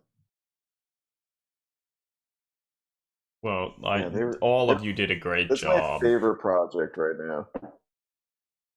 Do you plan to keep continuing with it, or maybe at some point play some games associated with it, or what's the plan? Yeah, so they when the plague ends, and and things start getting back to normal, I would absolutely love to do some games and set in this really strange setting. And also, I have a big plan for another piece for Abzu. Like, I'm going to make a big set of like display terrain for my Grey Knights, but it's going to be them encountering the Demon Moon, like a face to face. And it's something I've been planning for a long time, and I've been kind of like solving different technical issues with it. Like there are things I'm going to 3D print for it, and Hmm. um, different techniques I'm going to be using for it. But it's something I'm really excited about. So I don't know how much everyone is going to keep producing for Abzu, but I have a few more things coming for it that I'm really excited about. Well, I think Yeah, well, that's regardless, exciting. it's inspired a lot of people, I think, so that's good. Well, you Yeah. mentioned Beksinski. What are some of your other influences, maybe in film or art or otherwise, that you've maybe channeled into your work or at least inspired in some capacity? Yeah, so I find this I don't know, I think it's an interesting question because like a lot of my miniatures are very heavily based on like 40K art and, like all of like the like Adrian Smith stuff and like all that kind of Kupski. How do you say his name? Kupczynski? Dude. I always said Or Kapinski, but Kapinski? Kapinski. Yeah, that might yeah, not be right either. Carl yeah. Kapinski, And, yeah. like, yeah, yeah. Carl Kapinski, and like all of those guys, like I like they have a very direct, I guess, inspiration on my building miniatures and like the style I kind of choose for them.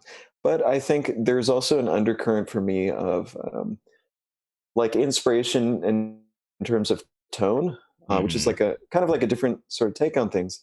And like I have like a whole repertoire of things that I try to like bring into my miniatures because one of the things I really like about uh, the 40K setting and the Horse Heresy, there's like a very severe, palpable sense of um, despair, like Hmm. in most things, and that's something that I try to, like weave into my work. And like I find inspiration from films like Under the Skin is one of my favorite films of all time. And like different things like 2001 Space Odyssey and like a lot Hmm. of like kind of more surreal Hmm. parts of media. I just like they inspire me very heavily to like try to evoke those kinds of feelings in the stuff I make.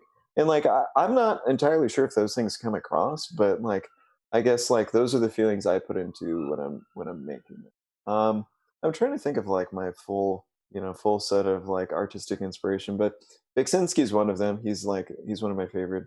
Also, there's a like this really amazing Solomon Enos. I don't know how to say his last name, but he's that Hawaiian artist who does a lot of Hawaiian science fiction that is kind of like on the opposite ends of things, where it's more inspirational and Hmm. he makes really beautiful stuff that's not necessarily tied to like the European interpretation of sci-fi and fantasy. And like I think it's very useful to have like those different voices when you Hmm. are, I don't know, gathering inspiration for things. So Nah, yeah, I yeah, agree. It's neat to see people take, yeah, like a wide breadth of different inspirations and not just like I only read Black Library novels. yeah, right. Which, I mean, they're still cool too, obviously, but Yeah, it's nice absolutely. to see other people's thoughts and trying to incorporate different themes and whatnot. Yeah, yeah, it's funny. I didn't read a 40K book for the longest time, so like my like I guess image of the setting was like influenced by things like Dune and Hmm. like different old sci-fi like that, like the Foundation Which were series. probably some of their Yeah. actual initial inspirations Yeah, when I it mean was like first 40K is just made. Dune, but like with like a little bit more heavy metal involved. Mhm. Yeah. Um, so yeah, so it's funny to kind of like be informed by like a different or I guess like older set of sci-fi influences, and it kind of Hmm. colors your interpretation of like 40K and things, but it also brings like a different kind of take to it. So like I don't know, I love all that. I'm a huge fan of sci-fi, and so it's fun to find a setting where you can kind of like take anything and then like throw it in Mhm. there. Yeah. Like the most I, recent guardsmen are like Napoleonic war mhm. inspired, so Yeah. I think 40K is a great setting for that because you have a lot of flexibility, and anything that strikes you as a neat idea is, I feel, you can explore, and there's Make it nothing work. wrong with that. Yeah. yeah, yeah, absolutely. It's something that I've been I've been kind of like, especially with the Obzu, I've been getting into like the cosmic horror kind of element. Hmm. Um, and then like so like films like Annihilation and Under the Mhm. Skin, like I mentioned before, and like they all get to like the heart of that aspect, and it's fun trying to design miniatures with that in mind because it's hard to do. Like Yeah. it's like a abstract concept. Like, how do Hmm. you make that into something you can paint with your hands? But hopefully, like our Obzu thing kind of gets that across a little bit. Well, so you Yeah, I feel. mentioned Annihilation. Like, if you like that, you should read J.G. Ballard's The Crystal World. Yeah, so it's funny because like when I was reading, I think you guys put in for the Grimdark Film Club. That was like Mhm. Hmm. the book you guys talked about. That's been on my list since then because like when I heard you say that, I was like, that's right up my alley. I Yeah. love So it. at least the I haven't read the Annihilation book, but the film kind of like, I feel like one of the main themes of the film I felt was right in line with J.G. Ballard's The Crystal World, so Hmm. much so that I felt like almost certainly was a strong inspiration for at least the film. Yeah. And Yeah, I because I later think the read some director said interviews as and much. yeah. Um, but I actually watched Under the Skin based on your Grimdark Film Club What? All recommendation. right. Yeah.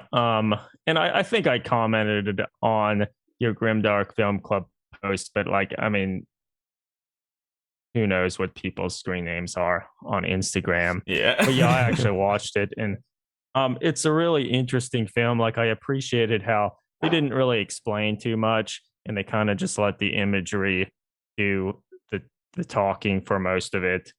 Um, Really interesting, good film. Yeah. Yeah, I feel the Grim Dark Film Club is like sort of a great initiative because it allows people to kind of see what some of the diverse interests and inspirations are, and it just is a good resource for people.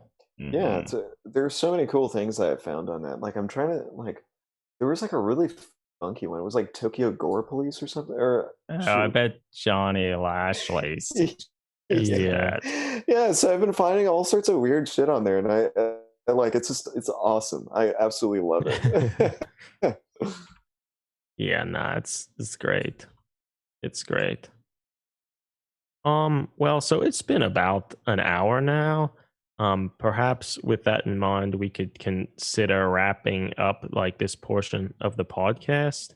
Like, do you have any kind of last things you'd like to say, or any particular, yeah, things you'd like to shout out? Gosh.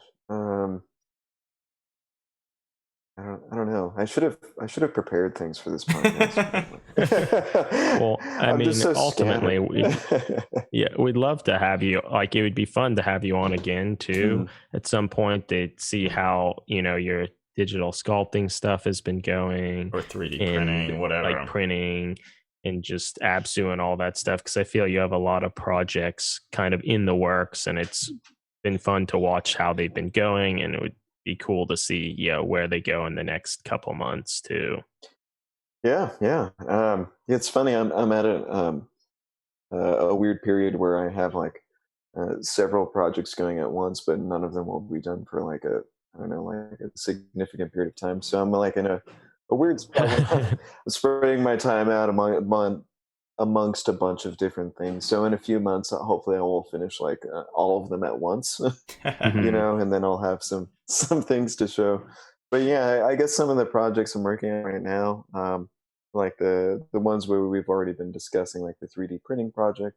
In my Iron Hands, I'm always working on those, the ABSU stuff, and then also the Iron Sleet Invitational. I've been working on that as well, making the Templar and then those different scaled guardsmen miniatures, and so those are for that cool project as well. And then I'm also a part of a few different things on Instagram. Like the Apologist, who is like one of like the old original True Scale artists. He's doing something called War of the False Primarch, which is Yes, like yeah, that's he cool. picked like a very obscure piece of lore and is like kind of making it's sort of a challenge, but it's more so like let's all create miniatures for the setting and then see how the story unfolds from there. So that's been a really cool thing. I'm going to be making something for that as well, like the Fabricator General, which would be kind of cool because I've never tackled like a big character, in 40K, mostly just like kind of like low level people. So like the Head of Mars would be kind of interesting. Yeah, but I'll let you guys know how all this 3D printing nonsense works out and what we do next for ABSU and those different things. I'm trying to think about people to shout out, but like Into the Grey North, of course. And then I'm also part of a group. We call ourselves the Barracu Boys, so you'll be hearing more from us. We're doing lots of projects together and things like that. But yeah, I don't really have like a whole thing to shout out, but thank you for having me on. And it's been really great to hear from you and chat with kind of all your diverse things you've been working on. And I think it would be awesome to continue to follow your work and keep chatting with you. Yeah, man. Thanks, guys. You're an awesome part of the hobby. I always like reading your blog posts and seeing what you guys are up to. Yeah, well, thanks. Yeah, keep up the good work. But I guess. Yeah, with that, thanks for listening, everybody, and we'll talk to you again soon. All right, so the podcast portion's done, but we can keep chatting. Cool.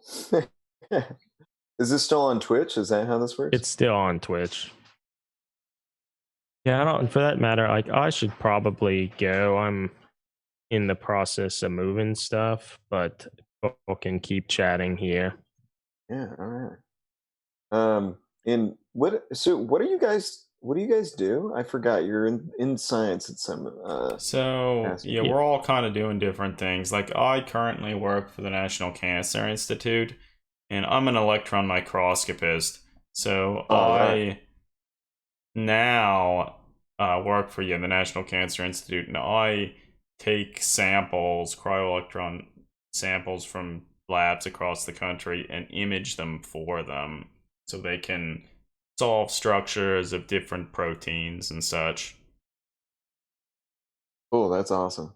Yeah, I had for a short time tried to, did some teaching, like adjunct teaching in chemistry and stuff at colleges, but the money was so shitty that now I work at Eurofins, Lancaster Labs, tested drug products and stuff. So not particularly exciting, but it's science stuff though. I love it. I was or just finished a postdoctoral position where I was doing like wound repair research. But now I got a PhD in kind of cancer biology stuff, then did wound repair, like how viral defense mechanisms are important in wound repair. But now I'm working for the FDA. So all right, that's cool.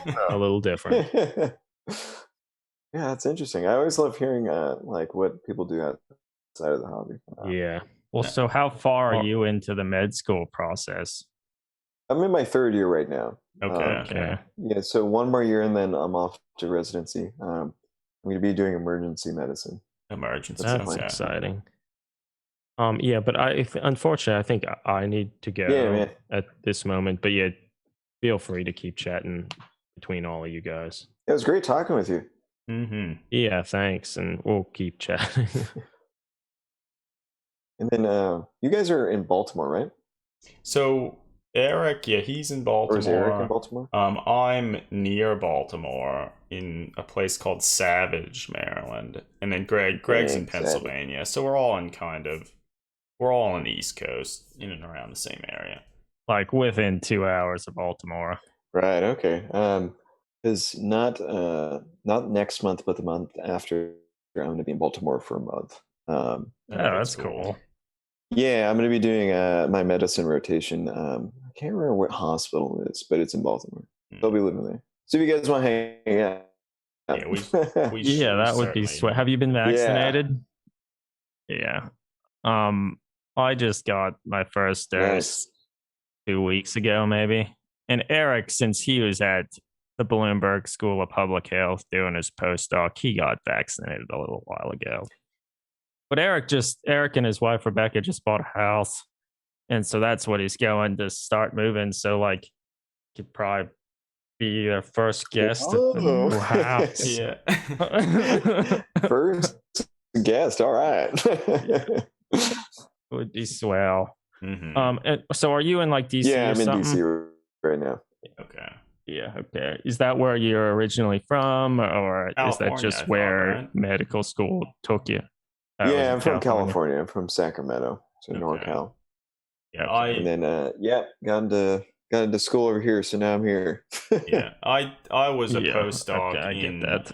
San Diego for a few years, so I was out in California for a little while. Much lower in the state, though.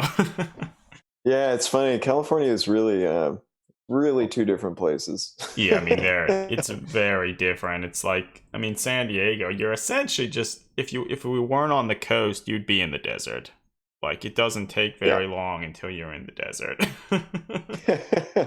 Yeah, a lot of SoCal is really just a desert and a beach. Yeah, so it's very different. But- Like, So the three of us grew up in central Pennsylvania, and that's where I am now. Gotcha. Okay. And then for graduate school, Adam and I were in Pittsburgh for like 5 or 6 years, and Eric was in Baltimore at Hopkins for graduate school. And Adam went and did a postdoc in electron microscopy stuff, which took him to San Diego.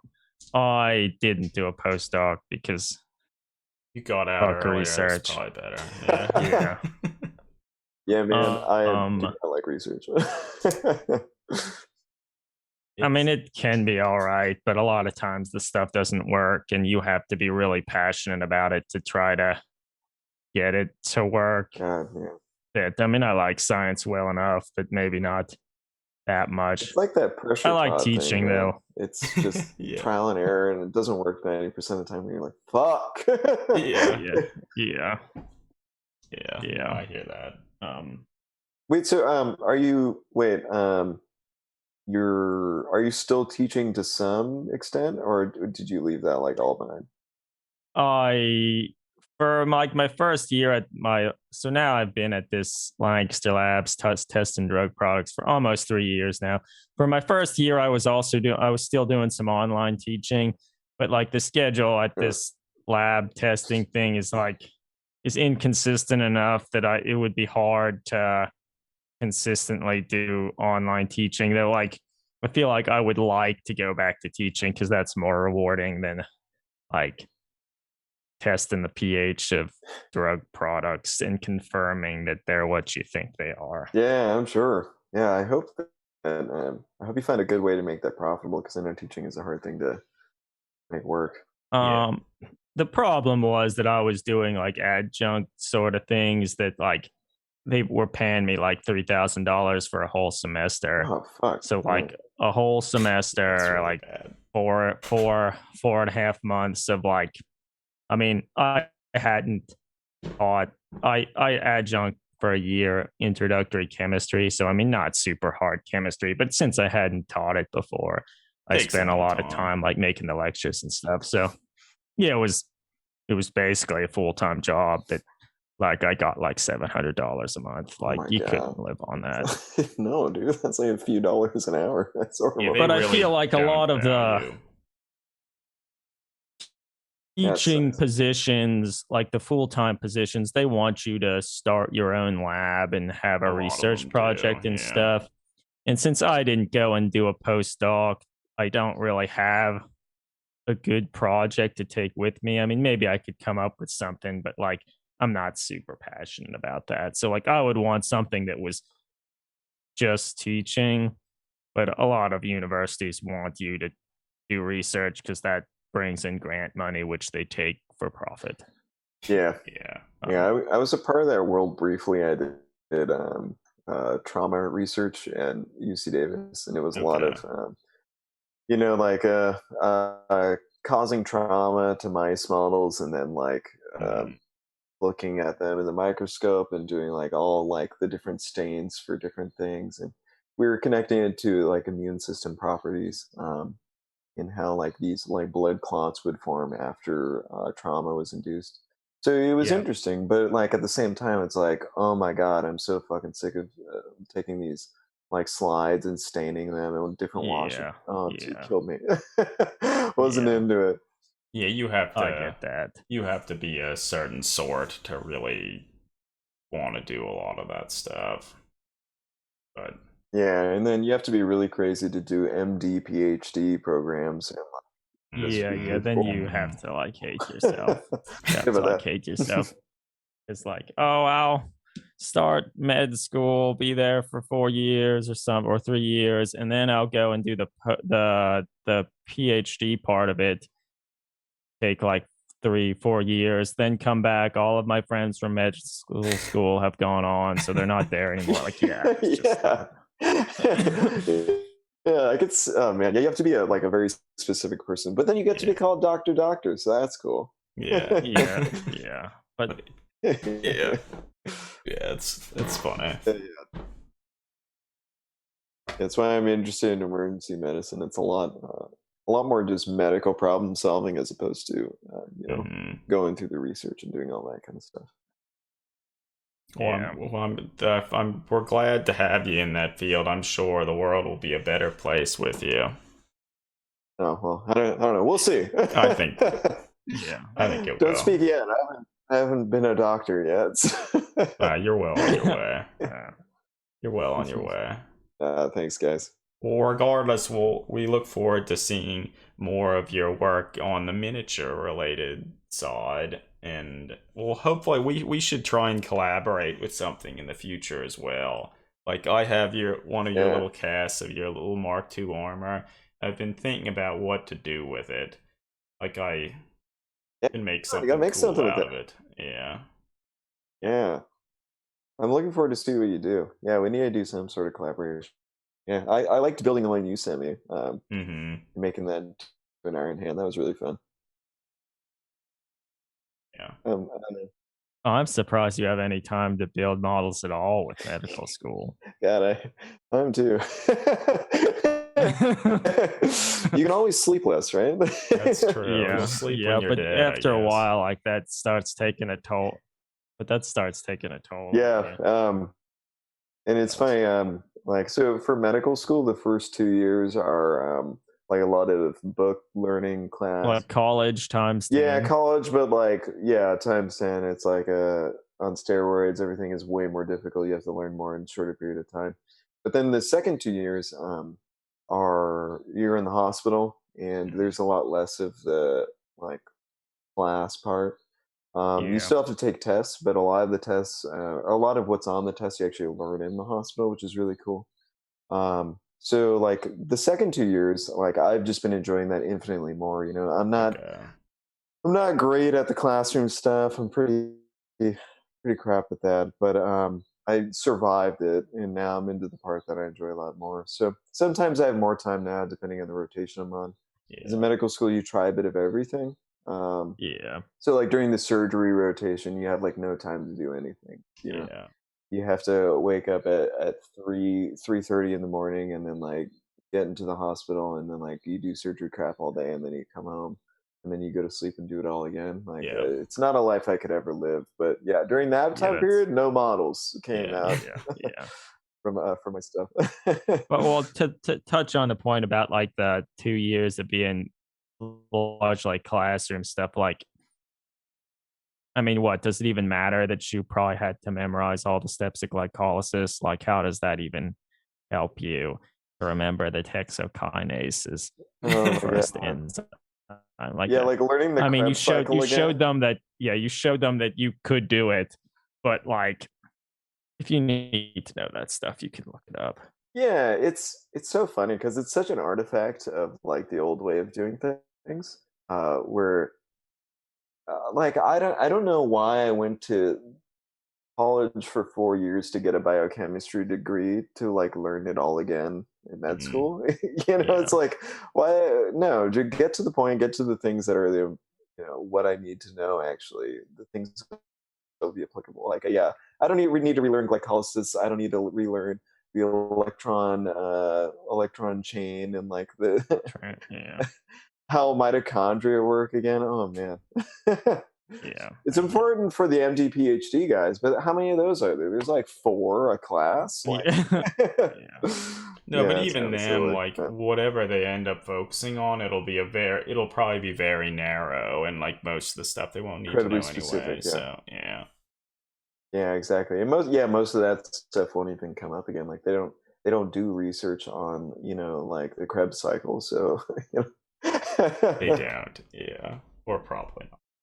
I don't know. Maybe some of it is like the people coming to those programs. I mean, are coming from different places. Like maybe they wonder how consistent Maybe. their Yeah. people's backgrounds will be. yeah, But that's part even of it. still, is forcing you to learn a whole biochemistry class in like 3 weeks.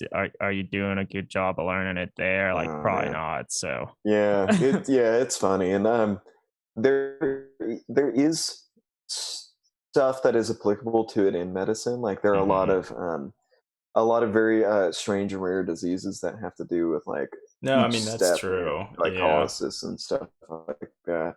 But I think like the majority of doctors like need to know, like the symptoms of that and like how to spot it, Yeah. but they Yeah. don't Yeah. need to know like the specific steps along those lines because you refer them to a specialist who like that is all they do, like they are like yeah. very strange what's it called like I'm trying to think of like those diseases. They don't have like a specific name, and I can't think of it off the top of my head. But yeah, like that stuff is kind of silly when you take into account like the majority of what people do in medicine. But whatever. It's But, yeah, fine. but certainly it is all related because like all of diseases come from some misalignment or misexpression of something, or Some so like point it's all mutation. related. But when it comes down to it, Yeah.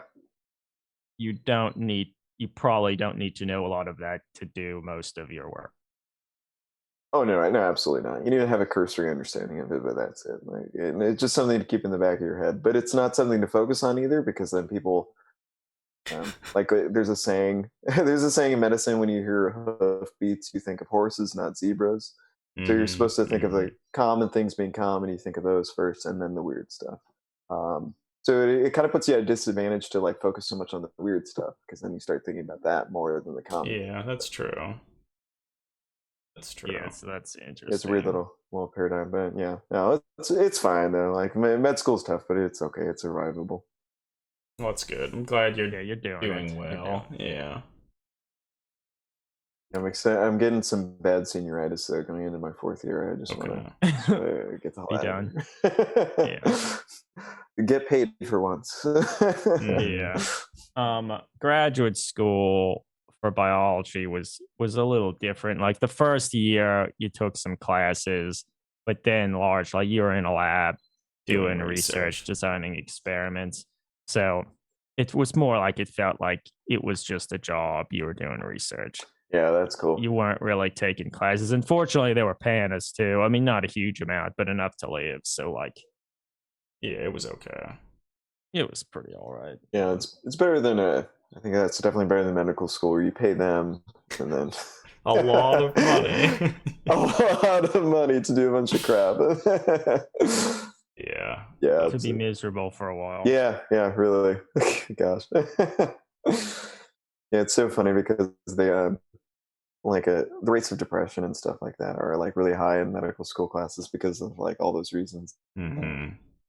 You're stuck doing a bunch of stuff and there's immense pressure and then you're going into more and more debt while you're doing it, but Yeah. like the med school's like solution to those kinds of things is kind of funny. Like there are like mandatory wellness workshops you have to get to. It's like I would have much preferred time off.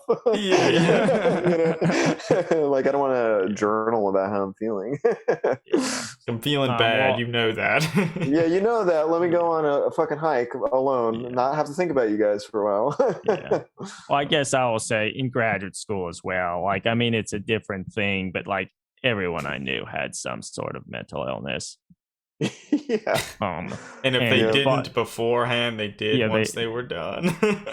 Yeah, I mean, that's the funny thing. I developed really bad obsessive compulsive disorder pertaining to cleanliness while in graduate school because I was in like a Yeah. human parasite lab. And like Yeah, sure. I joke about it that the most significant thing I got out of graduate school was a crippling mental illness. And it's not really a joke. I mean, that's true. That's true. I'm sorry I'm laughing. It's just like, yeah. I mean, that it's kind of sucks. funny, but like that, I Yeah. mean, the thing that affects me the most in my life from my time in graduate school was getting really bad obsessive compulsive disorder. Yeah, God, and yeah. If you work in a parasite lab, yeah, of course. You know? Yeah. All that stuff that you're learning about is horrible. Yeah. So of course And you're I gonna think I want had always had it to some extent, but my time in that lab like amplified it up to an insane amount. Yeah, it's funny. I was just on my psychiatry rotation, so we were actually learning a bit about that, where you have like predispositions for certain conditions, and like Mhm. even if you like have OCD, and then like manifests itself one way when you're a child, and then when you're older, like you go through experiences like that, and then it comes out again in like a weird. Yeah. Yeah, because like I have OCD as well, and like it manifests at times when I'm feeling depressed.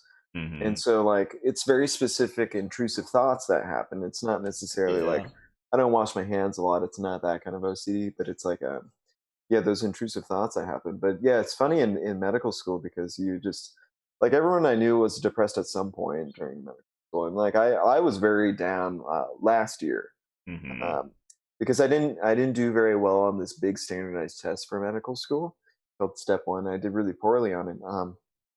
And so like I was just like feeling real shit about myself for the longest time.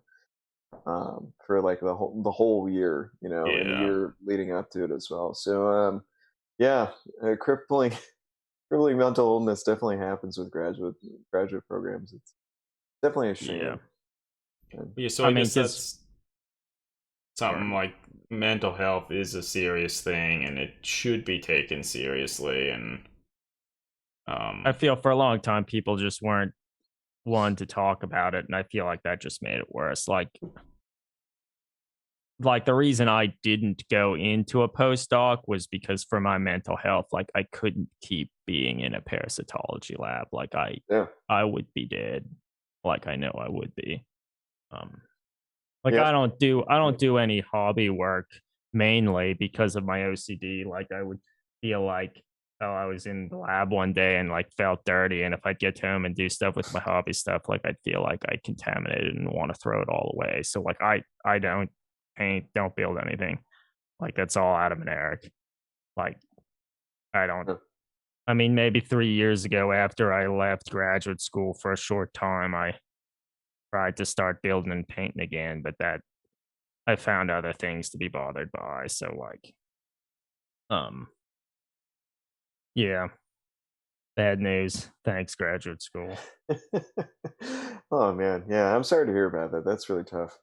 When have you thought about seeking professional help for OCD Yeah. symptoms? So after graduate school, when I like moved back, um, I was part of a research study for a while where they were looking at um how cognitive behavior therapy works in Right. conjunction with serotonin reuptake inhibitors, which are often used for depression, but at like higher doses, they can be sometimes effective at obsessive compulsive disorder. And like Yeah. that helped significantly. And after that ended, I was in a much better place, but eventually, like, stopped doing it. Things start sliding Yeah. back towards they were where they were again. And it's now probably been 4 years since that, and things are starting to get back to where they were. And like I recently scheduled a therapist again. Like things are getting too shitty. Oh man, Um, I'm sorry to hear you're going through that, but I'm happy to know that you're, seeing a therapist again. That'd be, I don't know. I know what it's like to like, I don't know, work on yourself, and then like as like life happens and shit goes on, it like starts to slide back. So I'm really happy to hear that you're taking advantage of that again. yeah, but I guess, yeah, thank you. But anyone listening, like, mental health's a serious thing. Like, you Yeah. shouldn't feel like embarrassed to talk about it. Cause at least for me, in graduate school, as my obsessive compulsive disorder was getting worse and worse, like, I didn't realize it was obsessive compulsive disorder. I mean, it was pretty obvious looking back at it that that's what it was, but I didn't realize it. And I just didn't talk about it to anybody. And like, it just got worse and worse until it was almost untenable. So Yeah. I don't know. Don't let it get to that if you can. Yeah, and I think something that like psychiatry, mental health, therapy, psychology, like all of those things are um they can be incredibly beneficial, but I don't think they are displayed in like the right light. Hmm.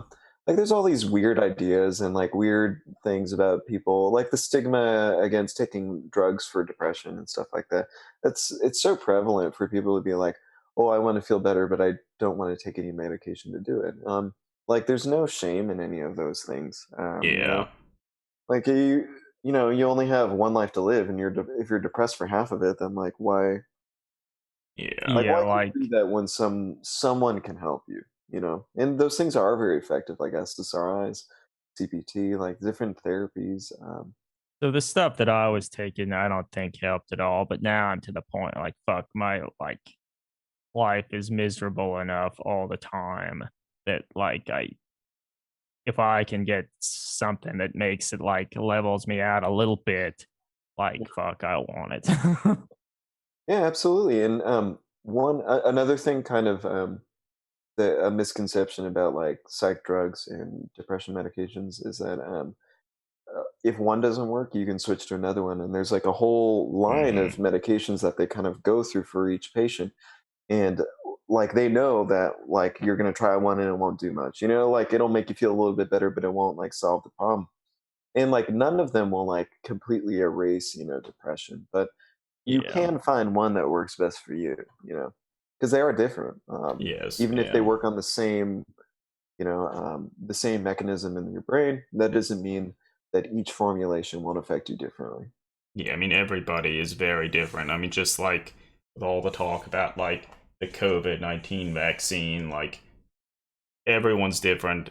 Different medicines, medication, they affect everyone differently. Even if I mean, if you compare my genome with like your genome, like they're so similar, but like we're vastly different people with different experiences and all that other stuff. So like it's a complicated thing.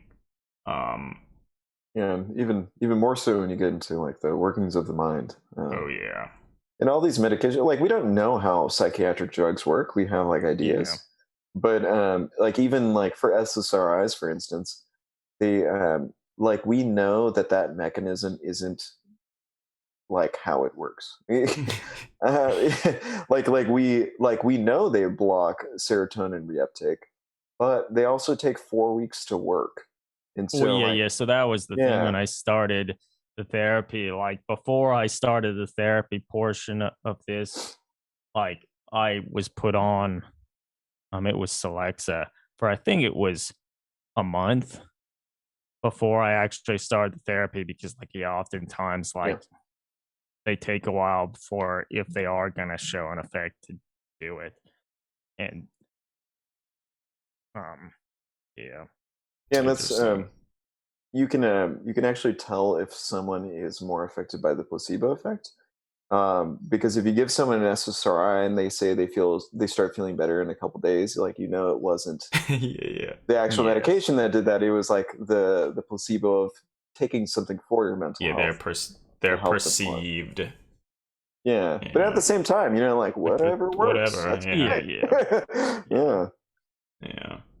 but yeah, I've had my own struggles with mental health in the past. Like I had PTSD. For I was affected by that for a long time, and then depression that was coupled with it. But therapy definitely worked for me, like CBT, and then like in-person therapy. I never went on any medications for it, but like the therapy alone was helpful for me. That's not the case for all people. So, but I was like, I don't know, my life was just so immensely improved by taking advantage of mental health services that like I just Mhm. recommend it to anyone who's going through anything. I didn't know I had PTSD. I didn't know I could get it in the way I got it. So Yeah.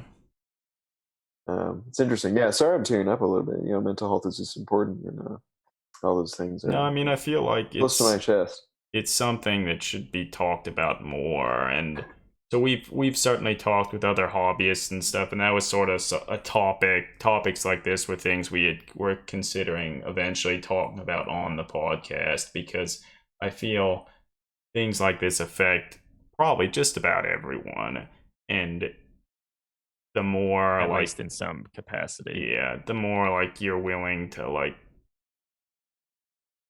speak with other people and like kind of identify like what you need, the better. And I think for a lot of people, like it's easy to kind of put on a front and make it seem like you're all right, and like Yeah. I think a lot of people you may not realize are struggling with similar things that you might be going through, and just the notion of talking about it and putting it in the open, I think could be helpful for a lot of people. Because again, when I started struggling with OCD and stuff, like I eventually learned that like all of my friends in graduate school had some sort of mental illness that they were struggling. So like it was pretty common. Yeah, Um, a lot more common than you think. yeah, Hmm. yeah, Yeah, yeah, it's interesting. And then it's also, I think there's, I don't know, with mental health, since it's so amorphous, like you say, like your OCD is difficult to deal with. People don't Hmm. quite understand that it can be crippling. Like that's Yes. something that Yeah. can just stop your day from working. So, yeah, yeah. And like I, people don't quite understand it. yeah, well, certainly. I mean, particularly with obsessive compulsive disorder, like it is so much in the common vernacular. They're like, oh, Yeah. I spent some time organizing my desk. My OCD is really kicking in. And I feel most of the people that are joking about that don't really have a sense of what it can be. Because, like, for me, like, there's not like a moment in my life that I'm like constantly thinking about planning every aspect of my life to make sure like I still feel okay about my situation, whether I feel clean and whatnot. Like, it is constant. Like, I don't know, maybe if I'm really occupied with something, I might go like 5 minutes without thinking about it. But like, it is, well, yeah, it's just, it's what my life is. Yeah, Um, yeah, and it's it being in the common vernacular is funny because when people say, "Oh, like my OCD," like what you just mentioned, it's not.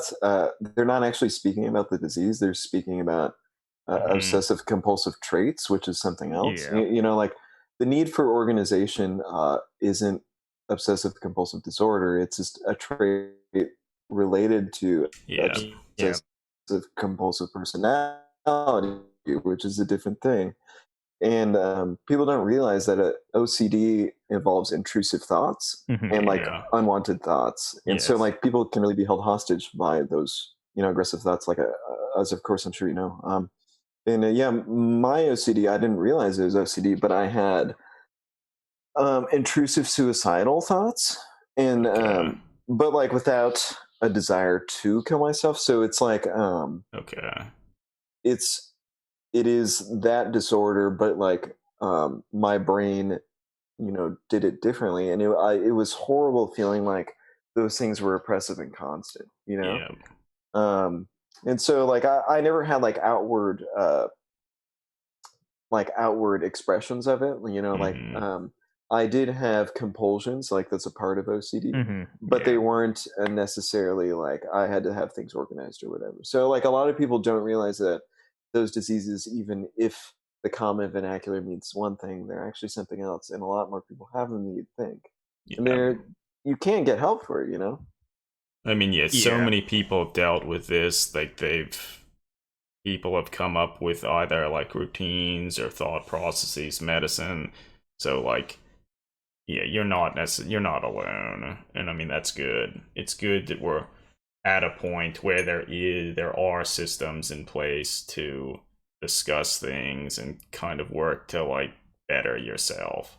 Well, I think when Mhm. OCD was first described, it was considered super rare.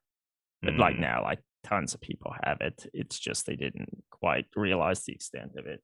But yeah, yeah. for me, Yeah. like I mean, maybe I like things to be organized, but like I'm not compelled to organize stuff, and like that's Hmm. not how it manifests itself for me. Yeah. Yeah.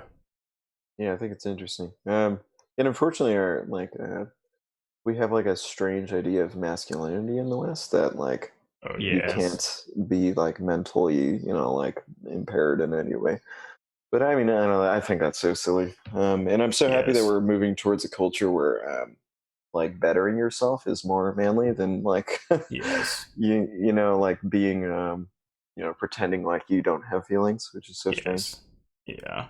No, things need to change, and it's nice to see that at least in some small way they are, and more people are realizing that yeah, toxic masculinity it is a thing, and it affects a lot of people, like pretty much everyone.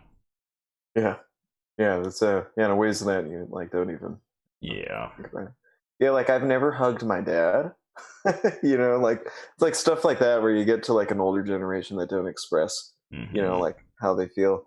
But yeah, I don't know. Like I said, like I'm so happy to see those things shifting. Yes. More of a focus on men's mental health as well. Hmm. Yeah. But anyway, I'm sorry to hear about all the stuff you're going through. That's really tough. Well, thanks for listening and thanks for the support. Yeah, of Um, course. I wish you were able to participate in the hobby though. Like I want you to get back on this med so you can see what you make.